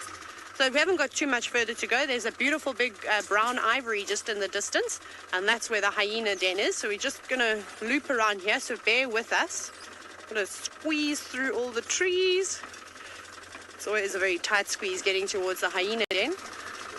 I can see them just out chewing. So as we go around, we'll also be able to see if the other hyenas, the younger hyenas that spend more time at the den, are still inside the den. But we'll try and get a little view. Oh my goodness. It's a bit thick in there. The grass is still nice and tall. Oh no, there's one. We shall go around. I shall show you in just a few seconds. Little hyena, thank you for being out so early. Normally I only come out a little bit later. Okay, we're going to have an abstract view at the moment, as there's one just on top of the den. Oh, and we've got the sun. I might have to, we'll see what it looks like. I might have to put the tree. Okay, let me go forward. Sorry, everybody. That wasn't great positioning on my part. Is that? I'm trying to put the sun behind the tree. Go down. Okay, sorry, guys. The sun is rather large, if you haven't noticed. And it's difficult to try and hide it behind things like tree. And it's not cooperating. So it's there, we can see it. There it is, just moving. Sorry, everybody, it's not the greatest light, but it is what it is. And there's not very much that I can do. I can't really drive all the way around the den. We've just got this view, but now it's better. Thank you, Hyena, for helping us out in this situation. So it's just staring out at its sibling who has stolen the hyena tusk. Oh, where are you going? Come back here. Don't play games like this. It has now disappeared to the right. Unfortunately, this is just the life of a hyena den, I'm afraid. I need to go back. But we don't have the sun in our favor, which really is not ideal. Oh no, they're back. Hyenas. And it's such a huge den site as well. It's massive. You can see it's basically around that whole tree. Go that side. Oh! I found a hole, which I'm now stuck in. Hang on, I'll get out of it. There we go. Right, Angie, we're going to show you the hyenas in a minute, but yes, these two hyenas that we're looking for definitely would still be suckling. Gert, I'm really sorry, hey? Is that okay? Sorry, I'm just apologizing for the glare, but it could be quite nice now that I've stirred up all the dust. So hyenas will suckle for a very long time, much longer than cheetahs, leopards, and lions will. They normally get weaned between 6 and 7 months old, but hyenas will suckle to just over a year, which is quite a long time. But they will start eating meat. Like, we had a really interesting sighting the other day where we had one hyena, dam in front of the eco-training camp, covered in blood. So it must have fed on a carcass. And then it walked into the direction of the dam. And we tried to follow it. And then we got to the den. There was another adult that was leading two of these older cubs to somewhere, but we couldn't figure out where they were going. I'm assuming to a carcass to feed on. So they will be drinking milk, but they also will be wandering around and chewing on bones as tusks and feeding on carcasses. But yeah. You know, hyena milk is so full of protein and fats that they don't have to drink every single day. And they had big pot bellies, I'm sure you saw when they were standing up. So I would like to see all the hyenas together. That's the next goal. Whether or not that will happen right now, I'm not so sure. There's one having a snooze. All the way around. But I'm also not sure what our signal is like, so we shall do that at some other point. We'll see if we can go around and get a better view. But it's actually very nice light now. And it should get even better than this in the next 10 to 20 minutes, which is good. And hopefully the others will come out and join the party as well and play around. I just think it's really funny that they've held on to that warthog tusk. I don't think it's another warthog tusk. I think it's the same one, the same toy that they have been playing with. Yes, we're talking about you, except for the fact that there's just a small piece of it left. And the hyenas obviously have the most incredible bite force, but at this age, full enough jaw to really crush into that bone. You can see, look how white their teeth are, but that must be so nice for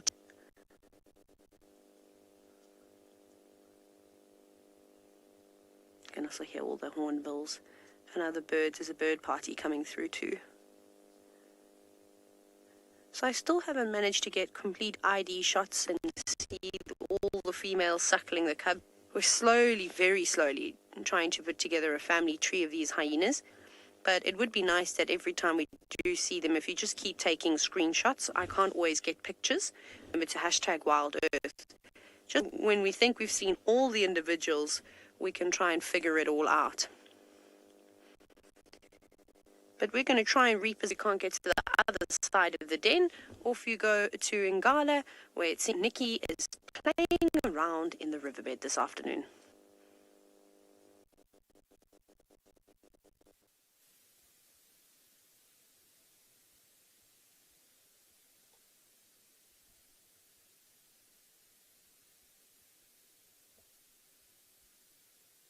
Inside of the reserve.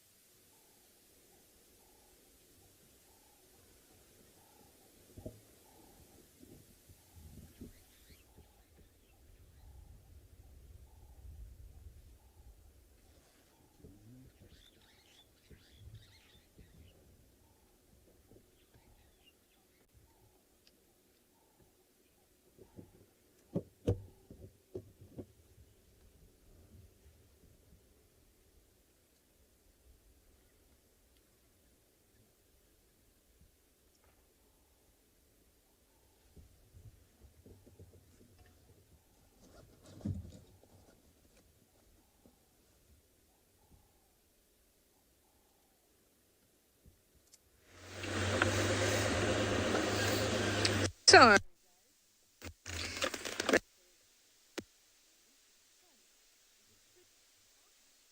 at the same time, quite soft. You'll know exactly what I mean when David does that, but he'll do his adjust magic, and then all of a sudden it softens even more. So it's very bright, but it's quite a soft warmth. Lovely trees there. As you probably imagined, I'm doing circles around this block trying to get Tlalamba. I feel I need my leopard fix, and I'm sure you too. So we're going to go back up to, and then I think let's go and let's see. Let's go at it and see what else we can find. Maybe some ellies. Cape turtle doves have been a company, but unfortunately, I've been stopping periodically as well just to listen. I'm not hearing it. You should have heard when she came through. It was madness when she came through around camp. She didn't go through camp. She was the outside of camp, and it was just loud and intense. By she, I mean Tlalamba. I feel like I didn't say that.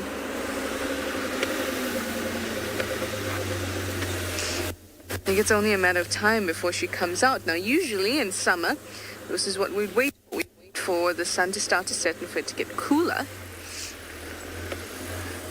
for them to start moving if she's gone down.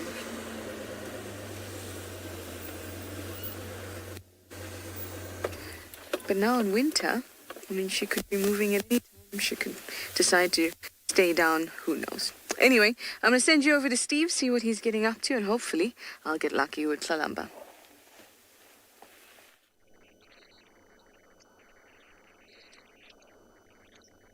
Thanks, Trish. We've got the Roadrunner on the log. BK, there he is. The Guinea Fowl, also known as the bush-felt chicken, called the helmeted Guinea Fowl. And that's another one, another size. I said before, remember, is it bigger or smaller than a Guinea Fowl? The Guinea Fowls are quite big, everybody. So if you find a bird that's similar in size or is bigger than a Guinea Fowl, then you kind of know where to look. Look at his shadow. How crazy. So wonderful little spots on the feathers there. I always think of them as old women with a shawl around the shoulders when they're walking around. With that little spots of feathers. There's 3 of them. Ground nesting. They rarely fly. Spend most of their time walking. They can fly, though, to get away from danger. But these guys would be called non-passerines.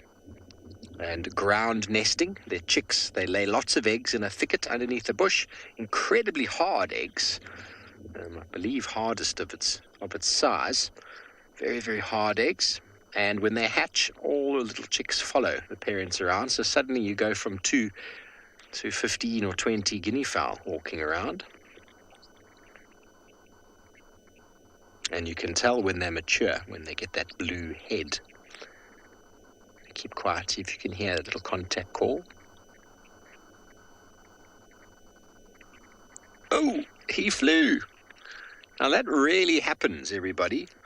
Really happens that you see them fly, but they can. If spooked, they can fly, but they don't really go up. They go up initially, and then it's this descent towards the ground. They're not going to be breaking any records on distance flown or speed, but flight requires an enormous amount of energy.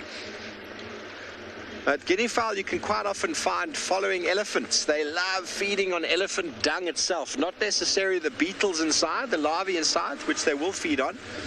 They like to feed on the fermenting organic material, the grass and vegetation inside. So they scratch around and they spread the dung on the ground like a complete wonderful manure spreader. Anyway, sounds like andBeyond Ngala has found just the animal that the guinea fowls like to follow.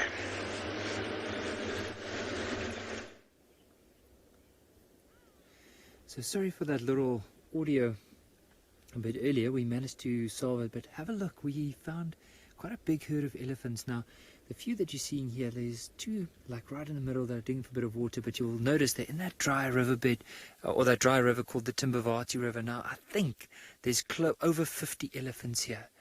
Now, if we move, and I'm going to ask you, look at that big bull in the middle of that herd in front. So if we move to the one group that's right in front of us, look at the one right in the middle, how big that elephant is. Just look at the tusks. Now, on the screen would be on our left.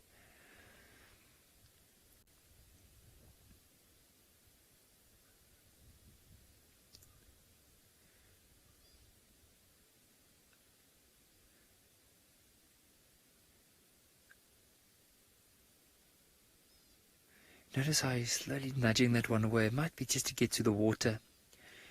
Now, because with this particular river, there's all the water is probably going to be a meter and a half deep. So these elephants literally have to dig with their trunk in order to get to the water.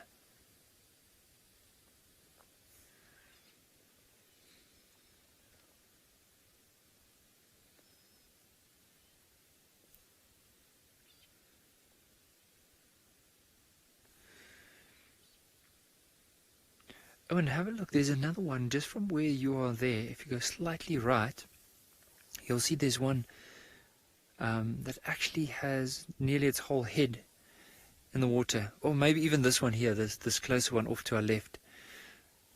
So there's just so much happening. But have a look at how deep this youngster needs to push its head in order to get to the water. So let's just give it a minute or so and you'll see how deep this water is. You can actually measure it with the one next to it. How deep that trunk is actually extended towards the water. But have a look at this little one, because it's going to be a good indication of how deep they literally need to go down to get water. And I don't think it will be too long before he puts his head, or she puts her head back down again. Okay, let's have a look.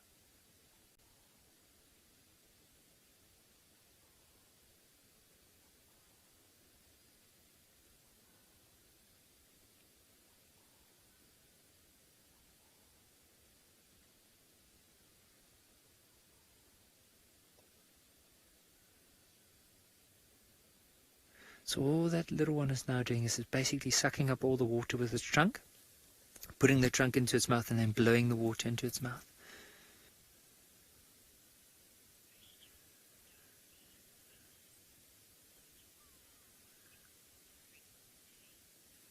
Darcy, with elephants, it all depends, of course, on the size. But a big elephant bull, like that one we saw earlier, can drink as much as 200 liters of water a day. Sometimes a little bit more, oftentimes it could be a bit less. But so that youngster there, I probably reckon, the one that we're seeing on the screen now, you'll see it's two smaller elephants in comparison to some of the bulls we saw earlier. Oh, and there's actually a baby that came into the riverbed. So, and if you focus on the right there, slightly right of, you'll see there's a little patch of sunlight, and just in front of it, there's another section of the herd that came down with a little baby. But so I would say a little baby like that will also probably need to drink at least close to 50 liters of water a day, maybe between 30 and, or maybe that small would be even a lot less, maybe, I think, heavily dependent on mom's milk. But if it had to be, drink up to 15, 20 liters of water for that little elephant.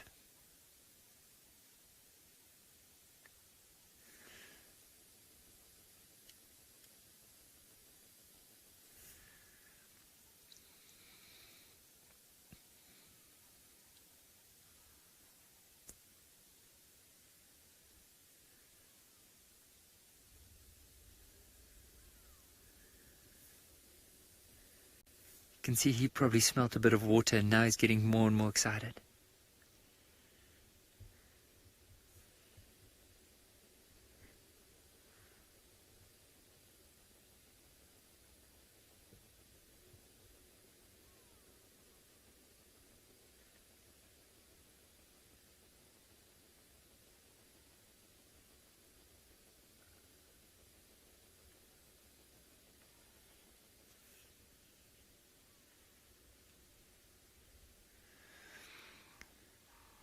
So Rebecca, who's one of the directors, today. She's asking me if I've ever seen one of them falling into a hole.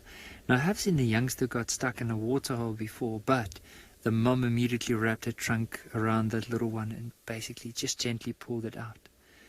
And you'll see the whole herd will stay there until they can try and pull that little one out.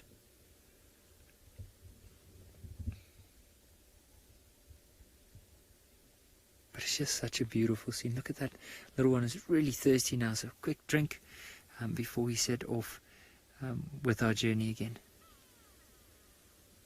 Have a look at this one right in front, Owen. You'll notice how it's now actually digging a little bit more. So you can see using the front legs.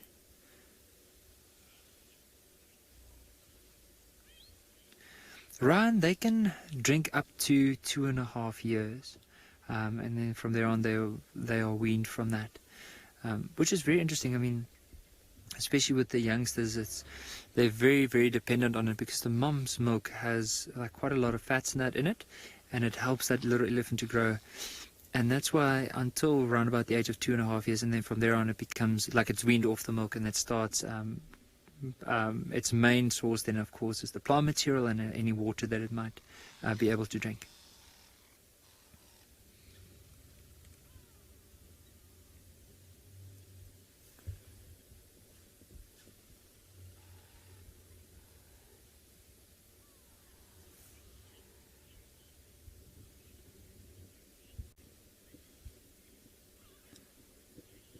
Kelly, I would say with elephants, they probably some of the best mothers. Like I do know, like from, I mean, exploring quite a few places in southern Africa, and I've noticed that especially with the mothers, they are very, and as well as the herd, sometimes if a baby is not being able to, if it can't keep up, you'll often find that the mother won't just necessarily leave the baby behind. And the whole herd, if there's any predator, will defend that baby against if there's any potential predator. Also, you'll see if a mother gives birth, and the whole herd would surround that female giving birth, and of course watch as that young mother helps that baby onto its feet for the very first time. So I would say out of all the mothers, of all the animals, elephants are probably some of the best mothers, according to my opinion. And you'll also notice, I mean, it's so interesting to follow them around, because you'll notice that the older elephants almost like teach, they act as mentors to the younger ones. And I mean, imagine now the matriarch, the oldest, most experienced female that's leading this herd. If she doesn't lead the herd and take them to the areas where they might potentially find water, these youngsters won't make it. And so it all relies on her ability to memorize the different areas, especially if there's a drought, if there's a lot of rain, where to go, where's all the good areas, because the survival of the herd is mainly dependent on her.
So we're going to spend a bit more time with these elephants and probably start moving on from there. But I think while we do that, we're going to send you back to andBeyond Phinda with Damon with those cheetah.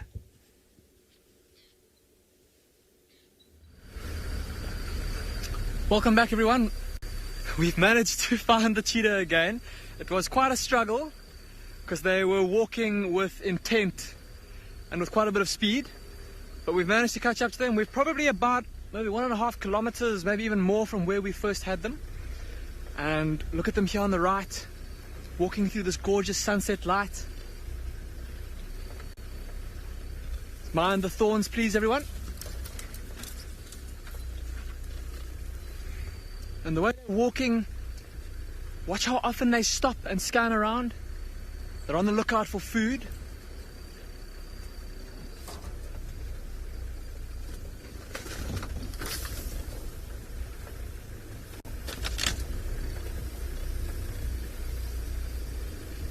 Look at how they melt into that beautiful long grass.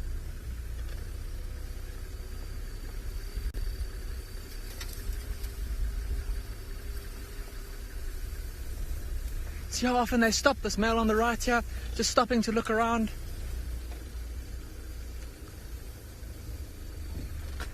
Just gonna try and get us a nice view of them and then I'll switch off.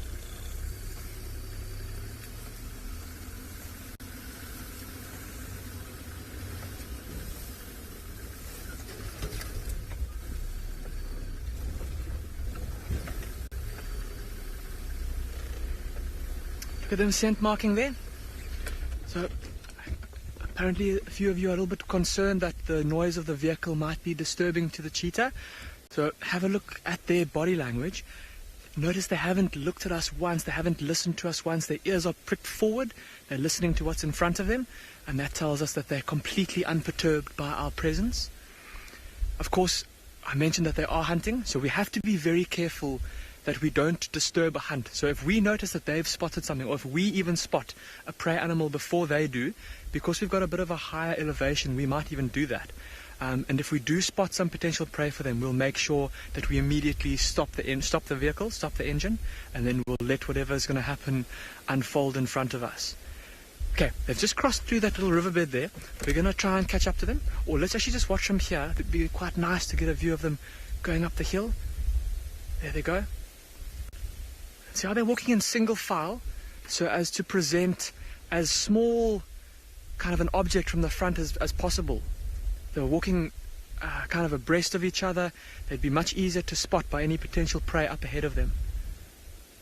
Right, let's catch up to them.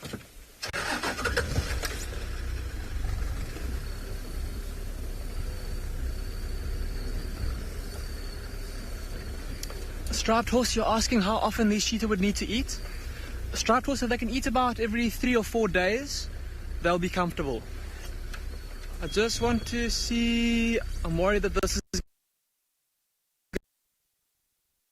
going to be a bit of, oh, and the cheetah has just, okay, I'm going to stop. The cheetah's there.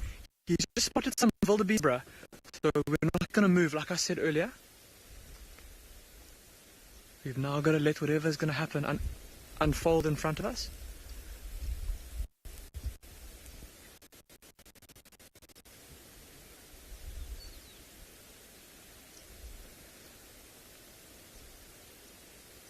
So look at how the cheetah has just stopped there. And listen to the monkeys. I don't know if you can hear the monkeys. There goes the cheetah. He's running. He might have spotted a foal. Those zebras look quite big. I don't think that there's... Let me have a look through my binoculars. They're looking very interested in those zebra, everybody. There's a small foal in that herd. There's a small foal in that herd, and that's what these cheetah will be looking for. Look how they've spread out. Okay, they're going. Monkey's alarm calling. They're running. Okay, we're going to catch up. Apparently our signal isn't so good when we move, so we're going to send you across to Ngala with elephants for now, and we'll catch up. Look at them running. Oh my goodness.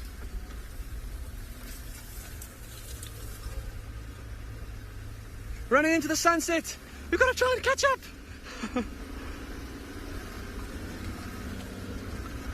Hold on tight, everyone.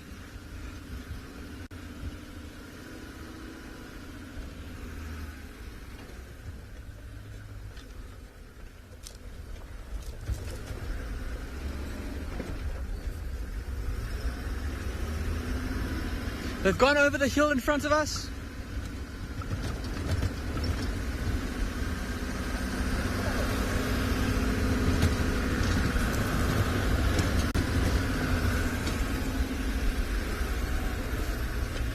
Okay, the last I saw of them was straight in front of us here. Apparently our signal is alright for now.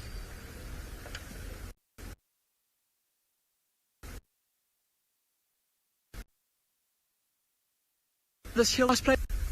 Jeez, I cannot believe how fast they just took off.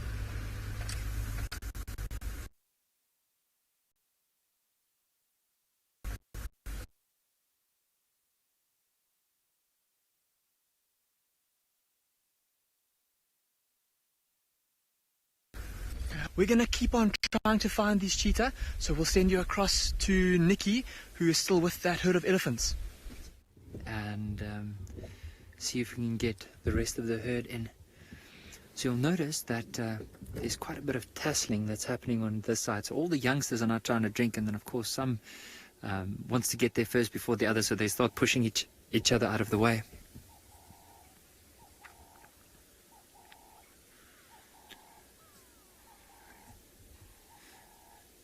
What's really interesting is look at this one elephant off to the right. You'll notice that it doesn't have any tusks. Now, normally with African elephants, both the males and the females have tusks, if you had to compare them against the Indian elephants. However, for them to be born without tusks is quite something that is rare, but you do see it in nature. And I mean, look at this one. It's just born without any tusks. And always, like what I've noticed is that with these elephants, whenever they start getting older, and especially if they become like the matriarch of a herd, they tend to be a lot more aggressive because of the fact that they don't have tusks. So it's just from some behavior that I've seen from especially matriarchs without tusks.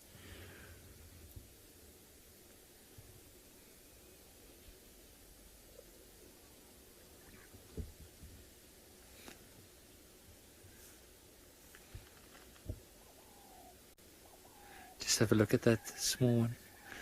Probably had a good drink a bit earlier, but it almost looks like the one will go in, drink a little bit or have a go, and then they'll go out again, and then it's the whole circle starts all over again.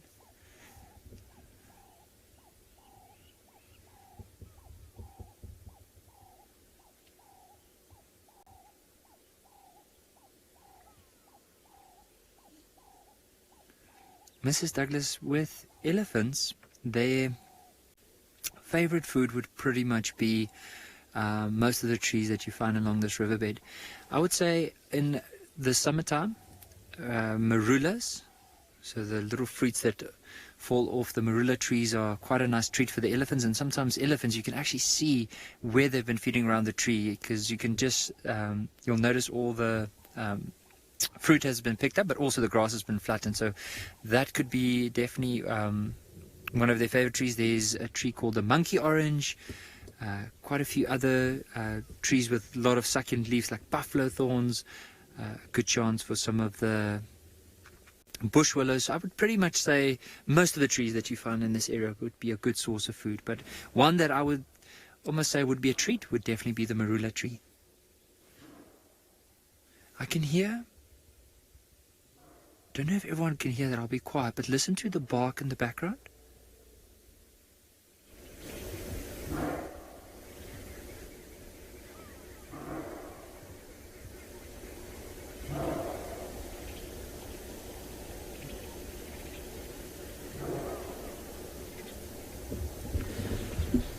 So you'll notice as well, as soon as that noise in the background, it almost sounds like a bark, like a dog barking in the distance. So that's from kudu. And I think that kudu might have spotted a leopard or possibly even lions. And because of that, you can see, look at how the elephant's behavior has also changed, and they're slowly starting to move away closer to the rest of the herd.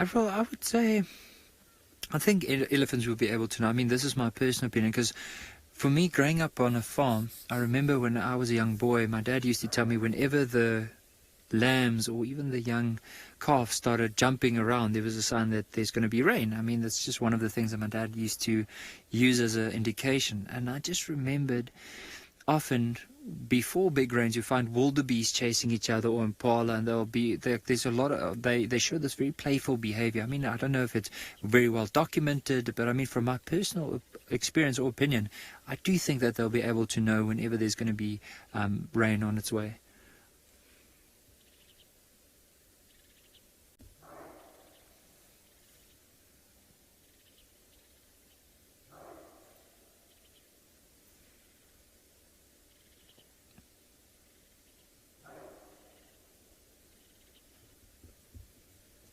And I won't even be surprised, like while we're watching this herd of elephants, that a leopard or even a lion, as we are speaking, there's actually a hyena that moved in the riverbed behind us. And I wanted to say I won't be surprised if there's a pride of lions or a leopard. Now the hyena has moved off and I can't see it anymore, so we won't try and focus on it. However, as I said, I won't be surprised if there's possibly a leopard or a lion that eventually will move into the river or even try and cross the river. So we'll just keep a good lookout while we're watching these elephants.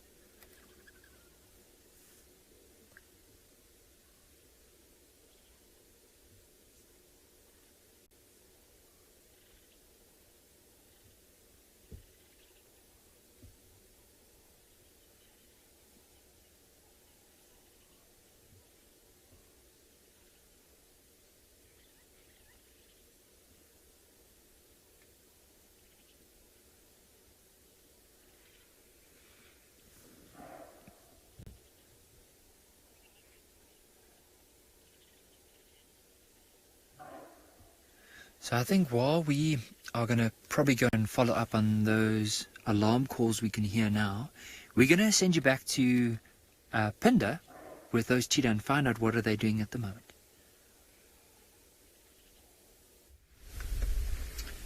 We have indeed managed to catch up with these two cheetah after quite a hectic little off-roading session, trying to follow in their tracks from where the chase started. And we could actually hear some zebra calling in the distance, and we thought that maybe it was we thought maybe that the foal had been caught and that its family was calling in distress or trying to contact call to it. But that's not the case. These two cheetah have obviously missed the zebra foal, and they've now come to this little shallow depression here where they look like they're taking some time out. It was quite a distance that they've covered, maybe 400, 500 meters or so from where the chase started, and now taking some well-deserved rest. They don't look too pooped, too out of breath. See how they're not panting? They're kind of just lying on their sides. And if I have a look through my binoculars at their chests,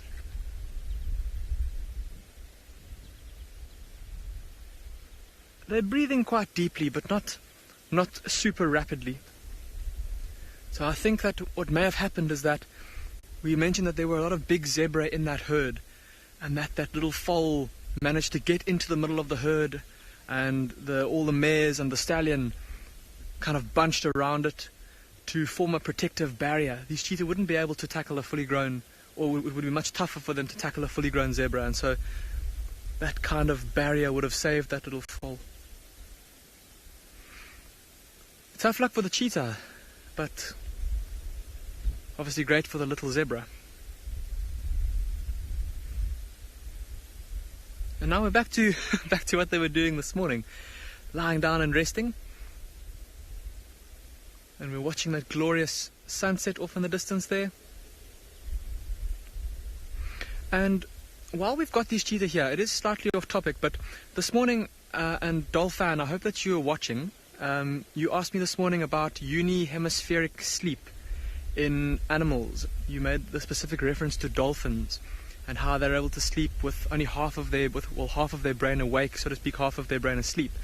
And you asked me if there were any other animals out here in the bush that did it, and I didn't know the answer to that, so I went and did a bit of research, and the only animals that I've been able to find research about this unihemispheric sleep is with cetaceans, so with dolphins and other whales, and with seals, and with birds, and especially swifts, which are a kind of bird that spend most of their lives on the wing. Many of them are migratory, and they often have to sleep while they're on the wing. And so that unihemispheric sleep, or sleeping with half of their brain awake, half of their brain asleep, so to speak, comes in handy. But back to these cheetah. Look at this wonderful open spot that they've found here to rest. Now, with the coming of nightfall, this is the time of day when they're going to be most vulnerable to bigger predators like lions, leopards, hyenas. And their best defense against those other predators will be their speed. And for them to use their speed to escape, they're going to need to detect that predator or that enemy early on. And so by resting in an area that's relatively open, like this little depression that they found, it'll give them the best chance of escaping from anything that does try to threaten them in the night. I can't believe the action that these cheetah provided us with this afternoon.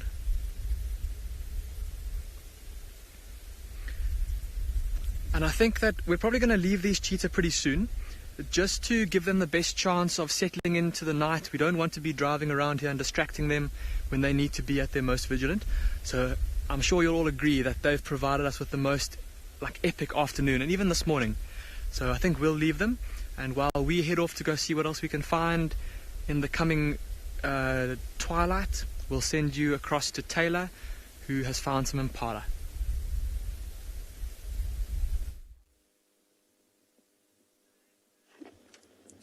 Yes, we are sitting with a whole herd of impala, and if not the biggest bachelor herd of impala rams, obviously, that I have ever seen. There's so many of them. There must be about 40, maybe even more, all together, and just scattered out in the open plain, and then just sort of in the thickets beyond us. But we're surrounded by impala, which is quite impressive. And every now and then they chase one another. And I was hoping to show that to you, because the light is so gorgeous, and there's quite a bit of this oxidized soil that you can see. When it kicks up, the red dust is really pretty. But it's not unusual to see. Look at that ram on the left-hand side. He's enormous. Look at his huge splay of horns. But there are really some impressive males here. And obviously there's no real competition now.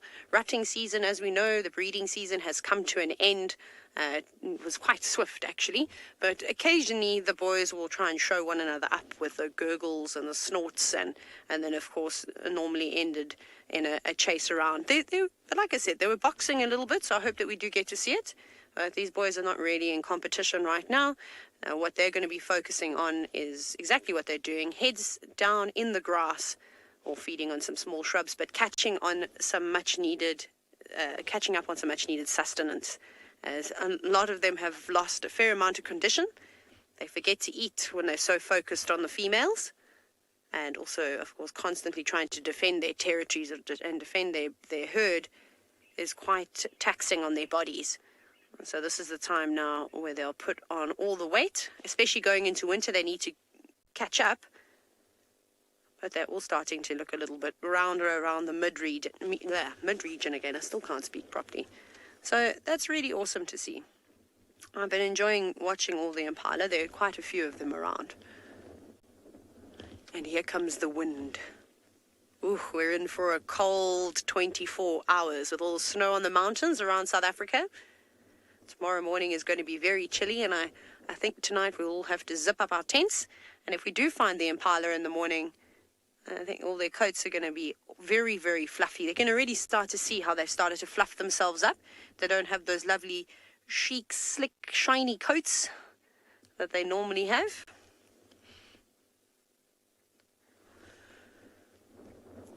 Sea-neck impala make a variety of noises. Obviously, animals typically keep fairly quiet, because if you make a lot of noise, you draw attention to yourself. We know during rutting season, again during the breeding season for impala, which we've just had, they make those bizarre sort of gurgling, grunting noises, which pretty much tells everybody where they are. So that's typically restricted to the males. And then, of course, the classic impala alarm call, which is that sound that they'll sort of do. I'm not going to do it too loudly. Let's not get them all riled up. And then you'll hear close, like sort of contact communication between a mother and a young lamb. The lamb make a very sort of soft meh. Not really. No, that's buck makes that sound. We don't get blessed buck here, which is another type of antelope. That's not what they sound like. I can't do the sound of a baby impala. Perhaps one of the other safari guides can do a better attempt at me. But then they'll also make us a little sound. And I'm sure there's some other sort of grunts and moans that they will make, but these are the most common types of communication that you'll hear. There also are a couple of giraffe. Every now and then you might see a tall head pop into frame. There we go. Just to the left and straight, the giraffe are walking in the... I think we'll go around and catch up with them. But it seems as though there's a bird party somewhere on safari. Let's go and see those feathered friends.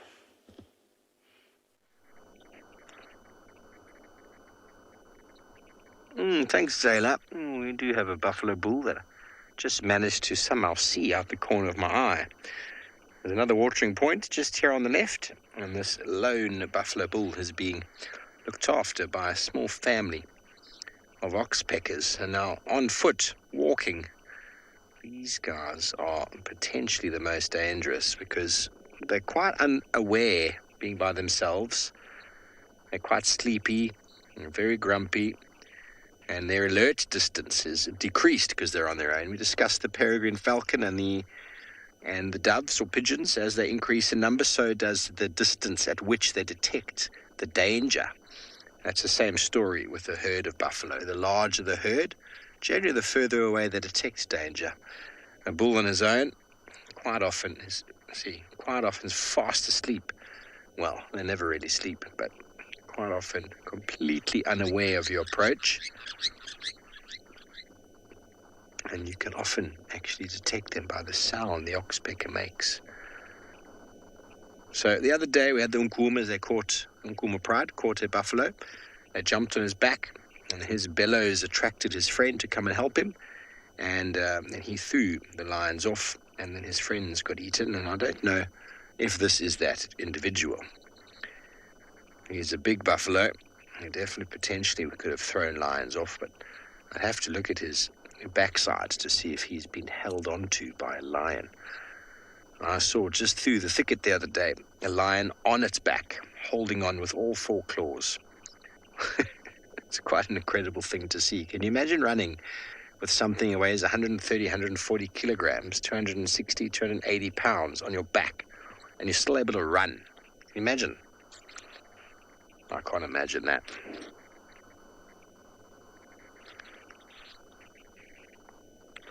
Those South Africans watching will remember Osterrand in his heyday. Look at all the oxpeckers are dust bathing in the front there. Just the bottom left there, BK. All the birds dust bathing. There we go. And if you have the time and inclination, everybody, please feel free to go to the link below. Donations and contributions are most welcome. We do thoroughly appreciate it. Let's see his bottom now. Can we see any scratches? Doesn't look to be too badly injured. You would think that if a lion was on your back, there would definitely be some marks, wouldn't there? We do have lots of buffalo bulls hanging around at the moment. You've seen the size of the herds moving through. The size of the herds moving through, and the herds will often have older bulls that eventually just decide, oh, this is a nice place to retire, and so he will just stay. The rest herd will leave him behind, and he'll do his thing. Now he's having a pee, as only a buffalo knows how to. It's called the sprinkler.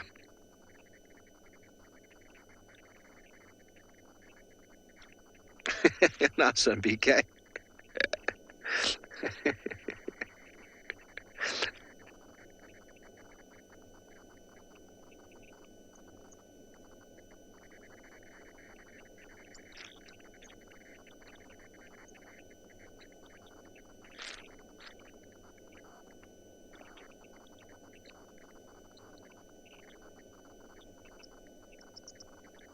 you hear that? It's more. Oh, can you see them? Okay, so there's another buffalo who's come to join his buddy. Maybe come to drink. Let's go back slightly. Do you think he's gone to the pan? I think he's gone to the pan, Beaks. Yep. Let's go have a look at him drinking. Oh, there you are. Let's try and get him drinking, shall we? There's buffalo bulls on their own. When they do see you, they get a little bit jumpy. So you don't ever want to force them or push them or make them run. You know, they're grumpy old boys that get picked off and hunted by lions. And so you just need to give them some space. And they do have a tendency to run away. But also, for the most part, they will they're going to turn around and go into the thickets. So much for a little drinky poo. There we go, Beaks, you got him? No, he's going to come back. No, he's not going to come back. There we go. These two guys are going to... They probably know each other quite well.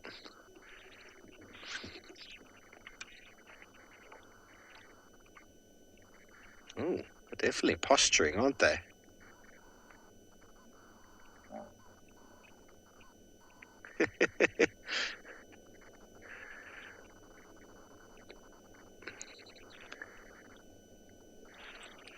He doesn't have any marks in his bottom either.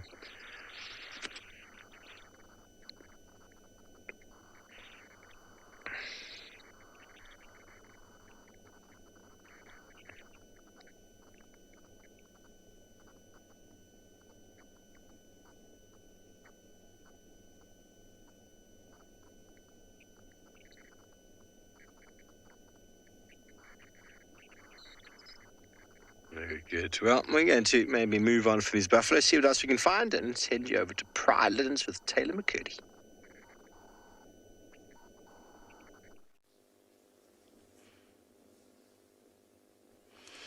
Yep, and we have found the herd of wildebeest that live on Impala Plains. And there also seems to be some crowned lapwings running between their feet. Now, this herd of wildebeest can pretty much be found here all the time. They're quite funny. They're a couple of youngsters that play around. But sadly, when I first arrived at Pridelands, one of the young lionesses managed to kill one of those calves. So we're one short. I mean, she at least got a meal. But I do like to watch wildebeest run around. But it's not a particularly big herd. There's about 3 or 4 adults, and then those 3 sub-adults that you can see in and amongst the impala. And you won't believe it, as you left us, all the impala rams were riled up and they were running around, and you could just see these flashes of whitetail. I got excited for a moment. I thought, wild dogs, but obviously no wild dogs yet. This would be fantastic hunting ground for them. So if the pack of 24 dogs with a pregnant female would like to come and live on Pridelands, let's put that out into nature and hope that she does den here. There's plenty of food, that's for sure.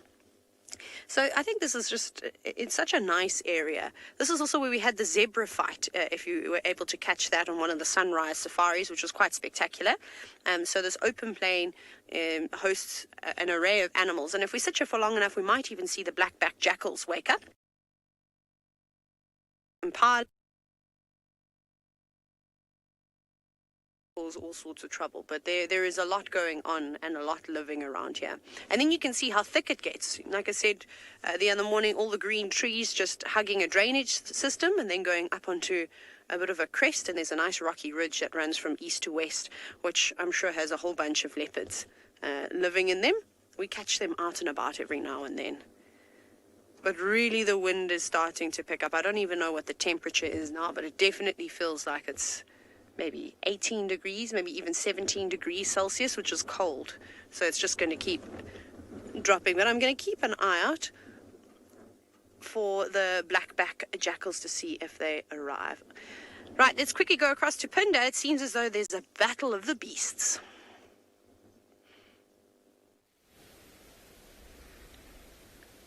Well, we did have a rhino standoff, see this big rhino in front of us and then the little one to her right? This is a mother and her calf.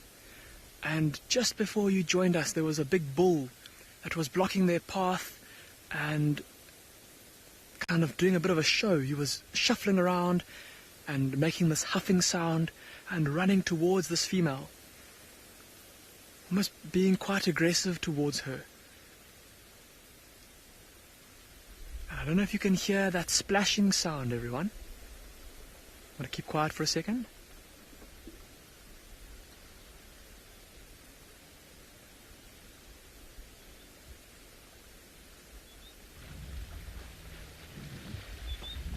So if you can hear that splashing sound, we're back at the waterhole where we started this afternoon. And there's a big herd of buffalo that's coming down to drink here. And I think that's where these rhinos are on their way to as well. Looking at them, the rhinos all look pretty dry. They haven't been into the water just yet.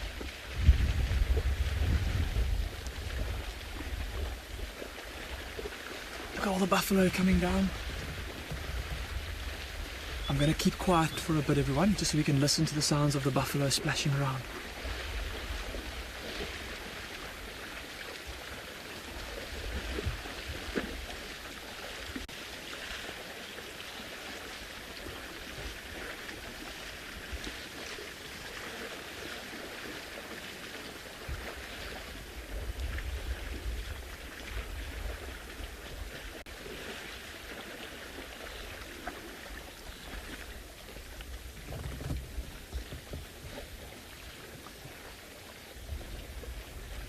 Just going to come back across to the rhinos because this rhino has just stepped out into the road. There she is. So you may notice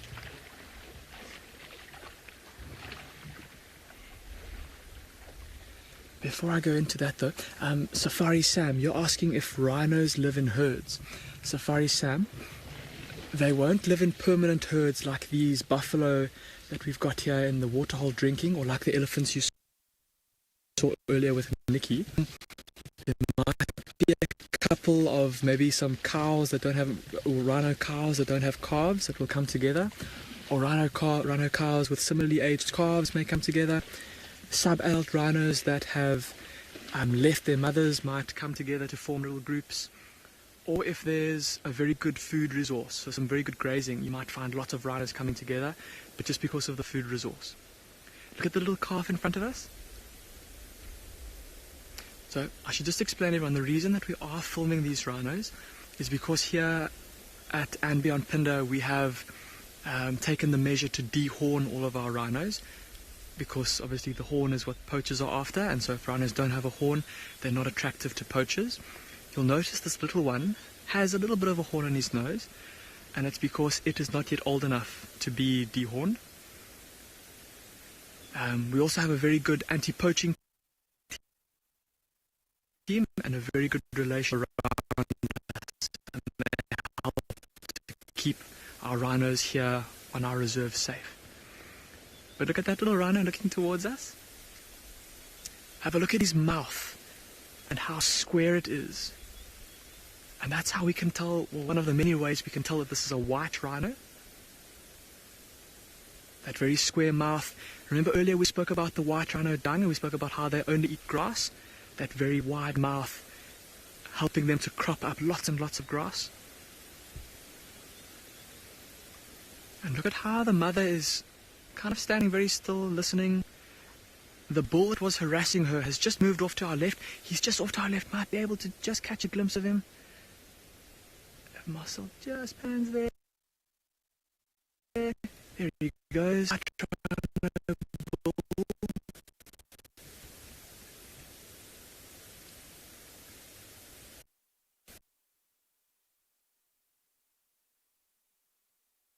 Bull.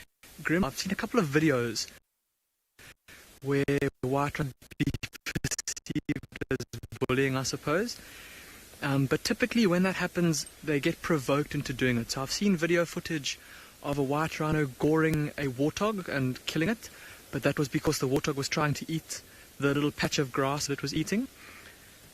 And then I've seen white rhinos, I I've seen, again, videos of it only though, getting stuck into a white rhino bull getting stuck into a buffalo bull, but it was because the buffalo bull looked like it was trying to pick a fight with the rhino.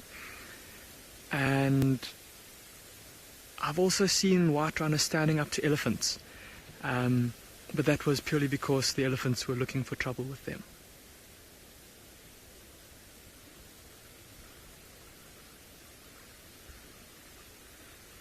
And then coming back to the buffaloes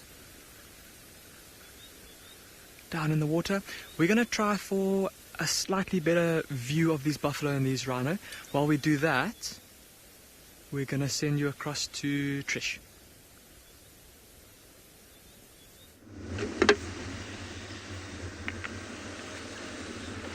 Hello everyone. I'm sure I sound much better. Thank you very much, Tech. Now you have caught me at a wonderful time. We've been looking for Tlalamba, as you know. And we saw a hyena and then dart into the drainage near Rebecca's Road. And we thought, promise. So we went through there, couldn't find anything. Then while we were there, we heard alarm calls up in quarantine. So I'm a little Ferrari safaring. And we're going to park off onto the middle road of quarantine and we're going to listen. See what the antelope will say to us about the whereabouts of our lovely leopardess Tlalamba.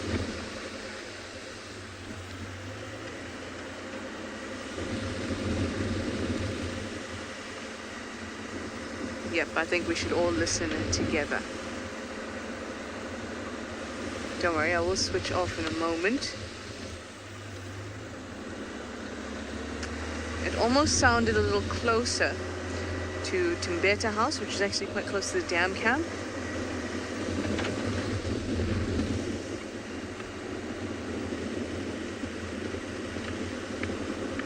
And I still see some impala over on this side.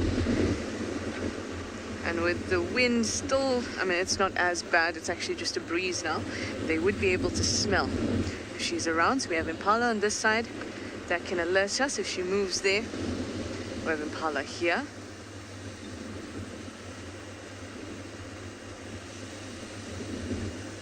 We're just going to take this turn and then we'll switch off onto the road.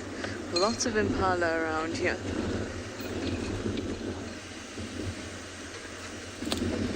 It's amazing to watch them when they do. Okay, let's just stop here then, since the impala are here. It's amazing to watch them when they hear or smell a predator and they all perk their heads up and they start to alarm synchronously. Pow, pow, pow, pow, pow, pow, pow, pow, pow. Almost sounds like fireworks.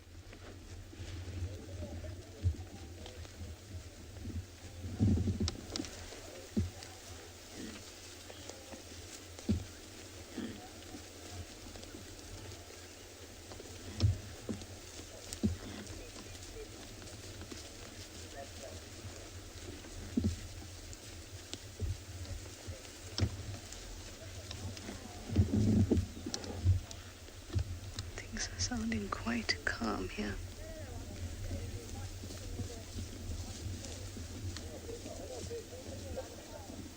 I think another quick drive around the block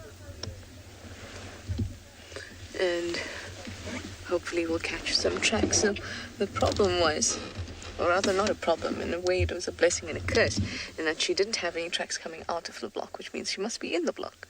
But then we also don't have anything to follow on because there's no tracks. So maybe we'll get some tracks. 100% those alarm calls were coming from this direction.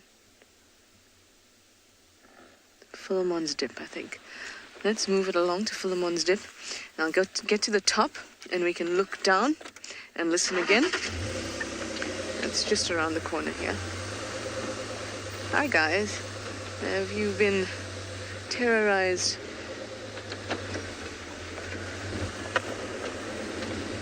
I think we should all listen together while we're on that dip as well. This mic picks up very good sound. And you will be able to hear an alarm call if I hear an alarm call.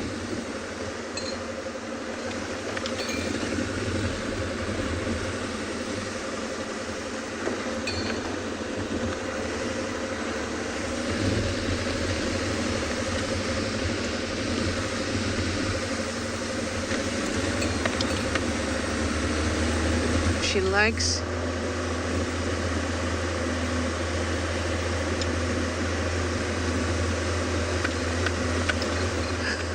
okay. I got a request to do the bleating of an impala lamb.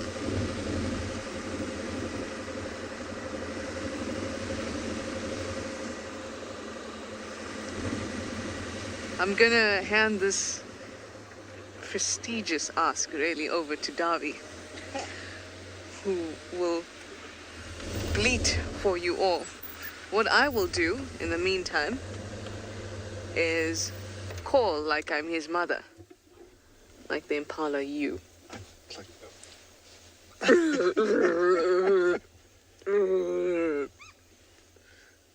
I can't do it.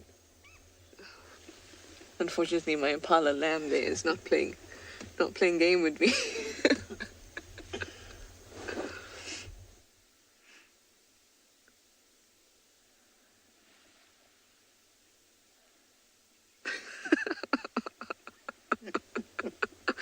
They have this weird burp kind of sound. Oh, that's the ewes, the lambs.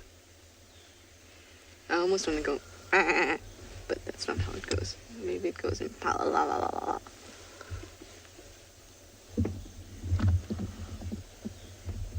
Clearly, we're not listening. We're not hearing anything.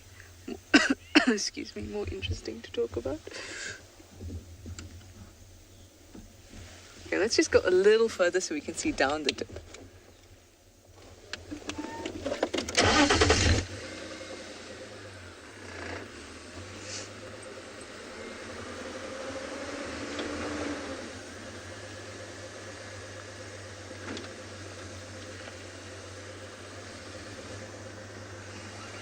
Might be time for Spotlight to make an appearance. So I'm going to be looking for eyes in the bush, which makes it a little bit easier with the reflective layer. All right, I'm going to send you over to Nikki at andBeyond in Ngala. He's also got his Spotlight out. Let's see what he's searching for. So like Trishala, we're also looking out for any eyes in the bush. Now, we went to go and follow up on those alarm calls we had earlier. But as we got there, another herd of elephants moved through the area. So if there was a leopard, I'm sure it was chased into quite a dense area. So we couldn't find any tracks or signs. So we unfortunately had to carry on. And what we're doing now is we're actually exploring on the bank of the river. And hopefully there's a chance we might spot some eyes, looking out for something like possibly a jennet. Maybe some bush babies. Of course. Oh, little scrub here in the road. There he goes. He's off. Possibly scrub hares. If we do find one that's not running away, we'll definitely stop and have a look. And yeah, so those are some of the things. Honey badgers, if we do see one, I think myself and Owen will then have to do a dance if we find a honey badger tonight.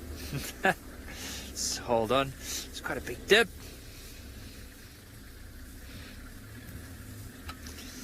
And then also the other one we're looking out for is a chameleon. I know Trishala loves finding chameleons, so we'll try and see if we can get one. Show her. She'll probably find one way before us.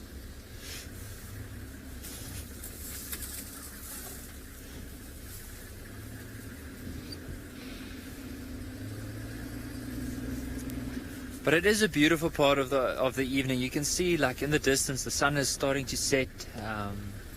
So it's just the last little bit of light that's coming through. And always when this... So for me, this is definitely one of the scenes where I say the bush closes the one chapter and opens up a new. But while we do that, we're going to send you back to Taylor, apparently with some elephants swimming.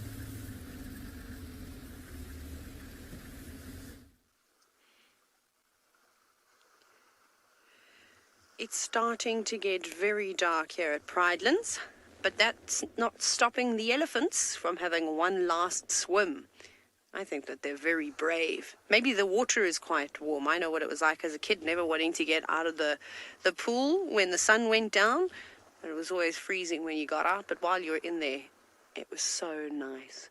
Now, I know we haven't got the greatest view, but what I think I'll do is I'm just going to sit quietly for a moment so you can at least hear that the elephants are in the water.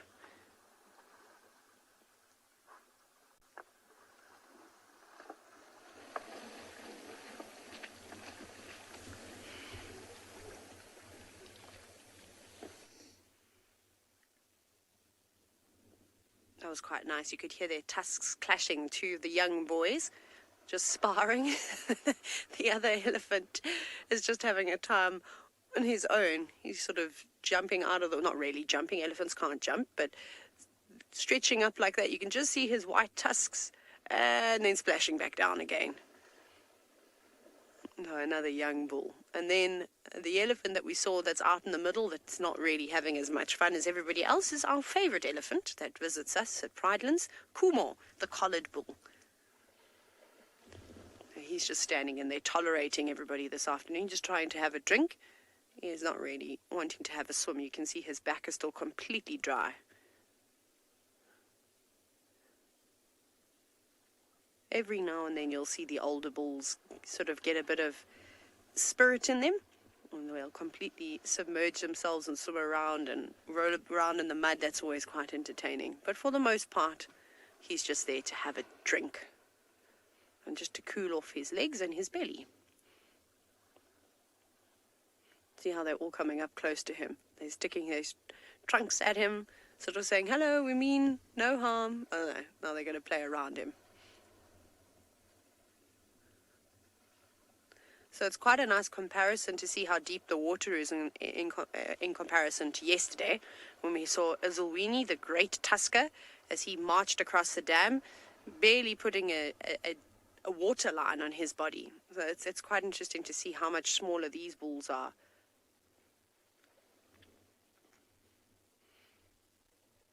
But unfortunately, we don't have infrared, so we won't be able to see these elephants, and I'm not going to put a spotlight on them. Elephants are diurnal creatures, although they keep eating throughout the evening. Their eyes don't quite have the adaptations that predators or nocturnal species animals' eyes do. Sorry, I didn't hear what you just said, Rebecca. Sorry, Rebecca's just directing.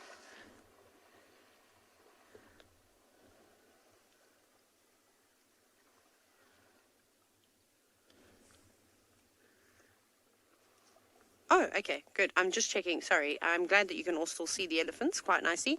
On my monitor, it's dark, but perhaps I just have the wrong setting, which is possible. That's good. I'm going to turn my brightness up. Okay, there we go. Now I can see much better. See, so as you're looking here, I'm also looking on my monitor. I have a little, I'm sure you've seen them on the other cars. It's a pity it's not full moon, because that would be really pretty, is having these elephants with the moonlight just reflecting off the water. It would be absolutely gorgeous. And we do have a few sticks and things in the way, but I'm not going to move the car around now. I think this view is still all right. I was actually coming to Leopard Dam hoping to find a leopard or a lion having a drink, but that's not the case. But I'm not disappointed. It's always good to see elephants.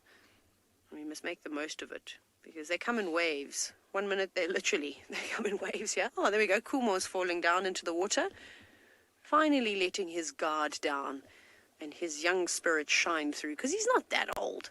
He must be in his early 30s, like real early 30s. I don't think he's a particularly old bull in comparison to Ezulwini, who must be in his 40s. He's, definitely a big prime bull, and Kumo is just coming into the prime of his life.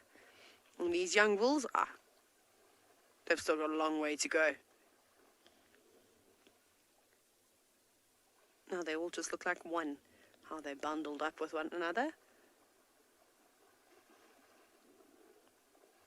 I'd very much like to be an elephant for a day. Imagine the fun that you could have.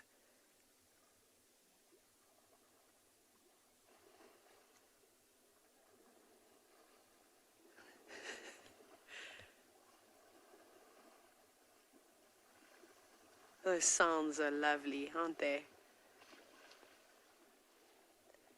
Very calming experience. Well, an animal that I wouldn't like to meet in the night is something that Steve is staring straight at.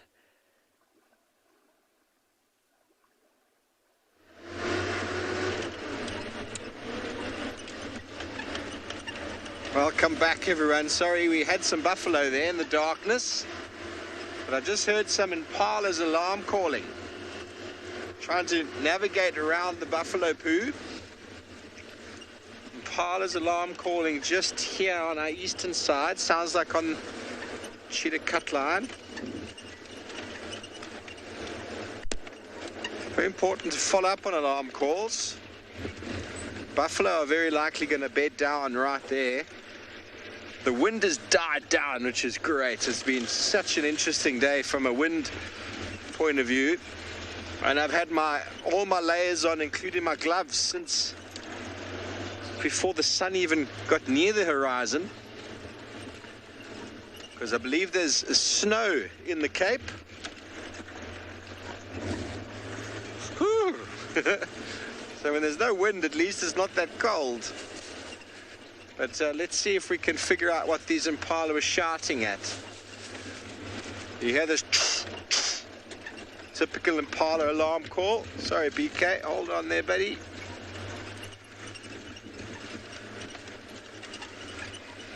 Find many cats this way.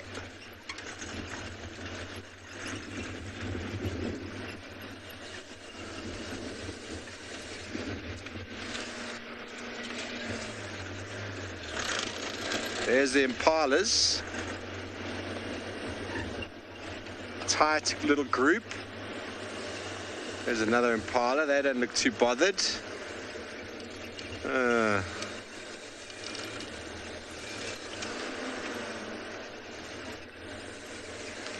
Okay, well, Trish has also been following up on alarm calls this afternoon. Let's go see if she's had any luck.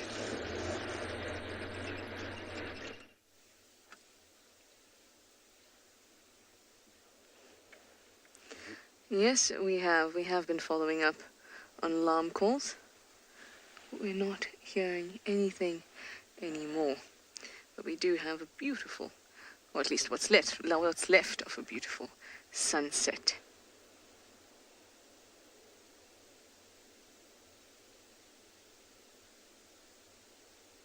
It's just gorgeous. This time of night is just wonderful for so many things.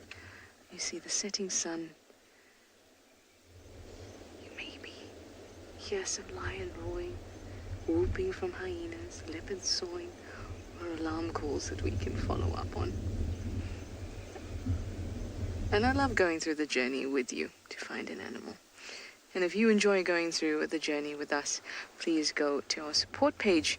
There should be some details coming up on your screen. And help us to continue going on journeys together.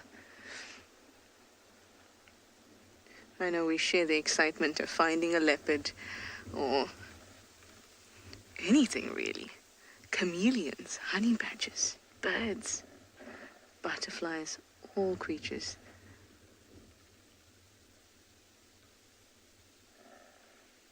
Just beautiful. I'm going to head to Galago Pan. See if our girl has decided maybe she wants to have a drink of water. That would be good. So I'm going to go check there, and then hopefully I'll be able to find those chameleons again, and we can say hello to them at least.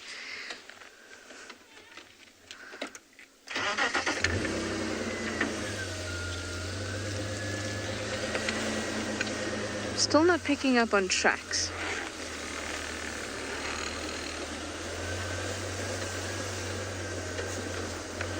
Ooh, Anel, you'd like to know how many species?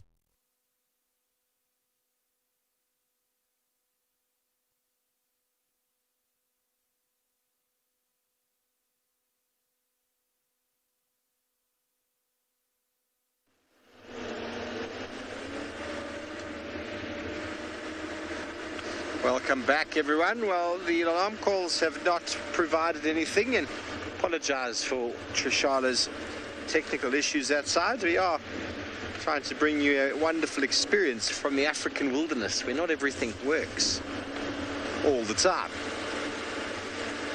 Okay, so we've moved on from them. We're just trying to see. They weren't shouting at anybody. So we just moved on a bit. Maybe the ones I heard were coming from a bit further off. So far, nothing. This is Torchwood on my right-hand side.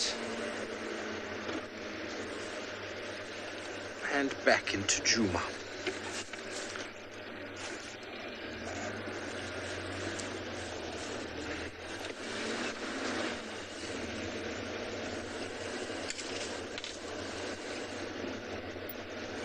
Oh yes, James. James, it is prime leopard time. It's what we call time for a last-minute leopard.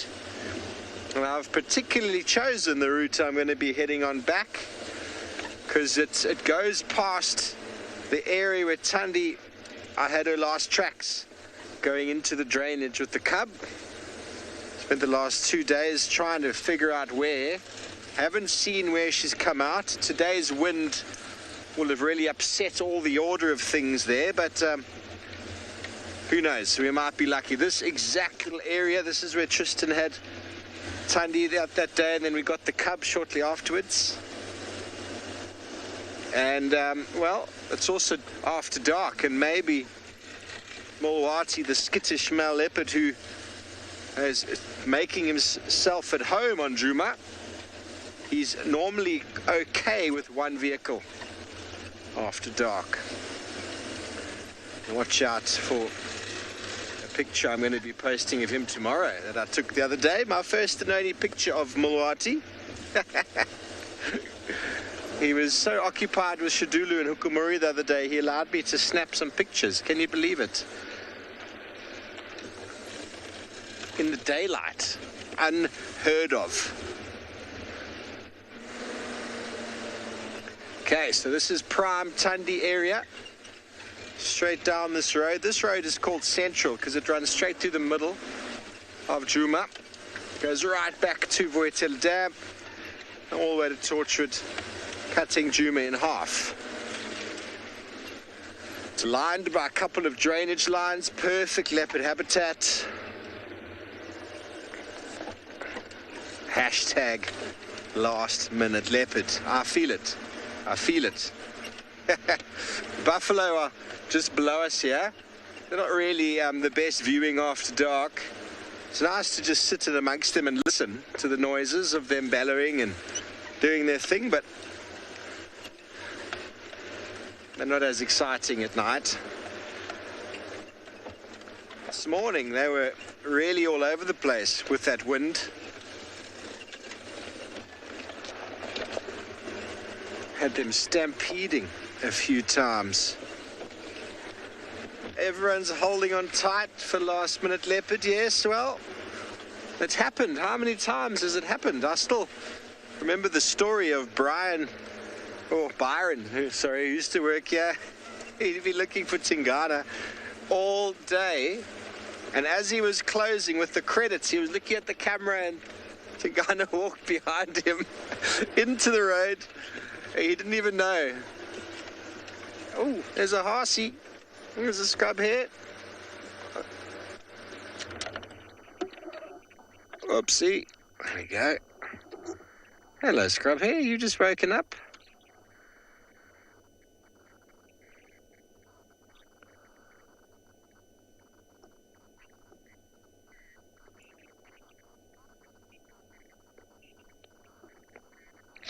Cam, you want to know how animals see in the dark? Well, look at that, the hare's eyes. They're enormous, first of all.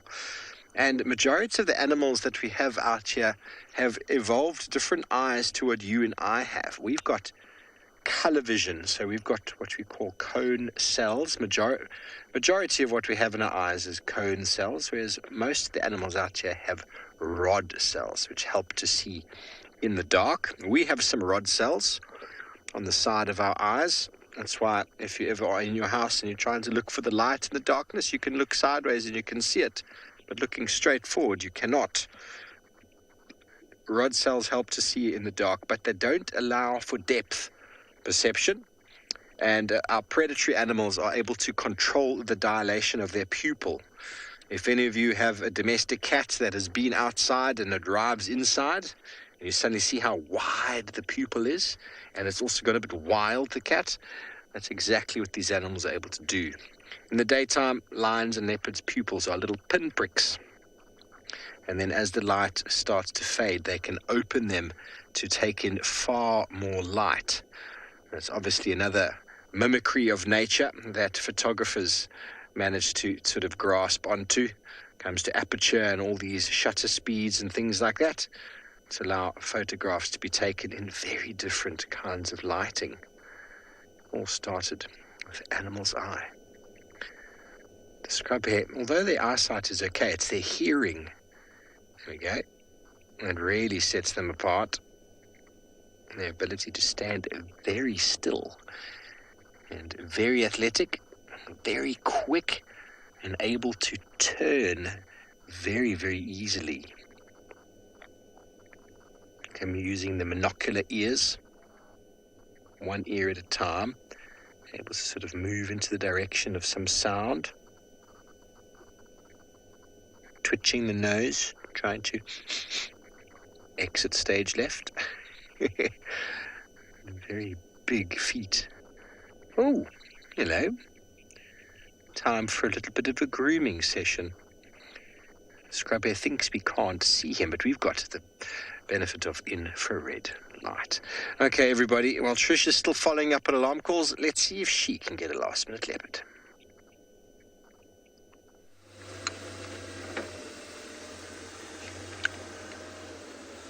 I am still following up. I went to Gallagher Pan and I didn't see anything. Now I'm just passing the regular chameleon bushes to have a look. The really large chameleon we saw, do you remember that one? Hello, spider. That one is still in that bush, but he's tucked away so close to the middle branches because it's cold. And the one that was on this bush, was shedding. But I no longer see him. Okay. Okay. Well, I am going to go back onto quarantine. See if I can find that last-minute leopard. But it seems that Ngala has a surprise walking down the road, so let's go figure out what it is.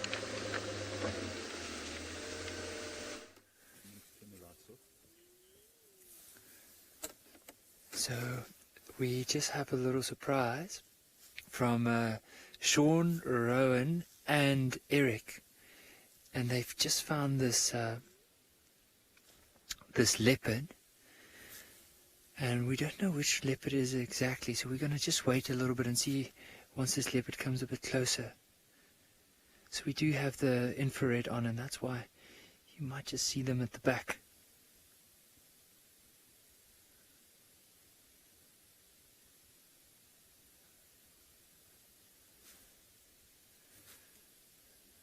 So I'm not too sure which male leopard this might be, but according to Rowan, I think it might be what was, who could be the father of one of the young males called the Tswalu male. So I don't think I've ever seen this leopard before on the reserve. So it'd be interesting to see if he decides to move a bit closer.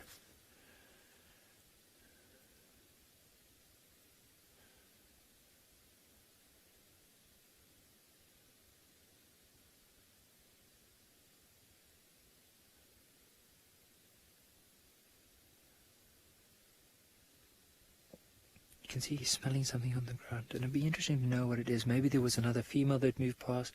Maybe he is looking for opportunity to hunt. But I think most likely just probably following a female.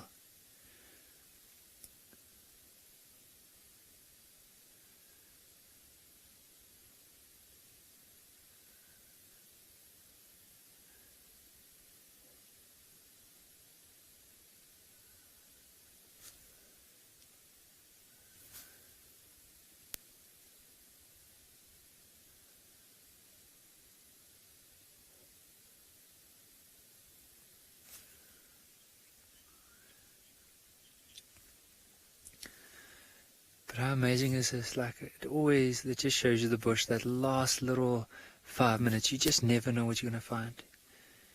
Now let's have a look at this male. Now, if it is the father of that Tswalu male we were talking about earlier, he should only have the one section of his ear should have a big cut in it, or half an ear. So let's just see as he comes closer.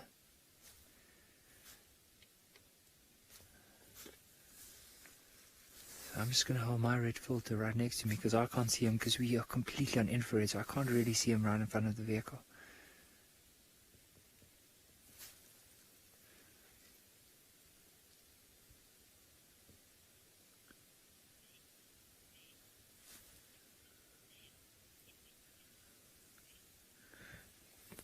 Beck, I do think he is a very impressive male. Like, and I agree with you. Like, it's just on the right now, he's moved 2 meters away from us, and he's just scent marking as he's going along. You know what we might just do is we'll just wait for him to move on behind us, and then we'll quickly turn around and see if we can follow him again.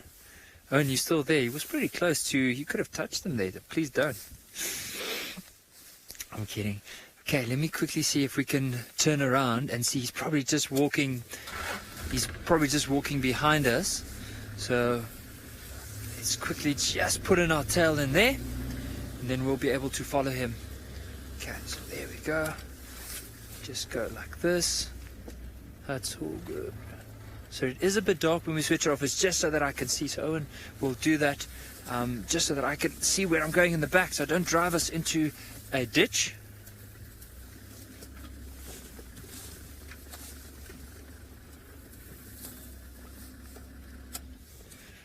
Lauren, that's a very good question. Like, I'm not too sure.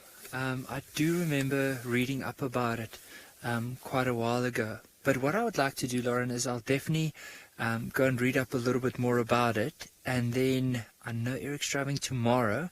I'll ask him to give through the answers, or I'll even keep it up for the next time. I just can't remember exactly, and I don't want to just guess.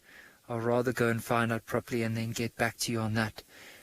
But even if some of our other viewers might have an idea of why it does smell like popcorn, I would really love to know.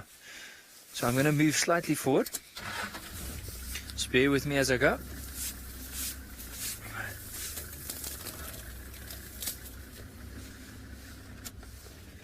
Here he is. Now it does look like there's quite a few tracks and also of dung of wildebeest around, and I wonder if he's not trying to smell and figure out where they are. Let's have a look at what he's doing now. It does look like he's licking the ground, and I wonder, like, if there was something there.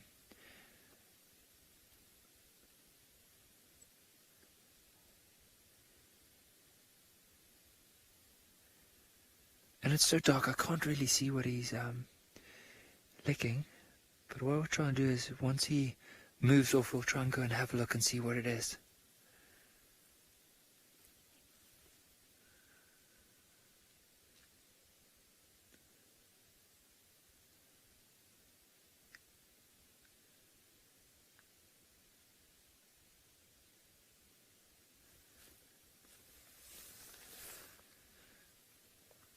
So we'll stick with him for the next little while and see where he might be off to, and also just try and figure out exactly who he might be. But I think from here on, we are getting quite close to saying goodbye to everyone, and we'll probably from here eventually start heading back to lodge. But we just want to say to all the viewers that have watched in, thank you so much for watching, and stick with us for the morning as well as the afternoon drives. And I hope that everyone has a lovely afternoon. From myself and Owen, have a good day.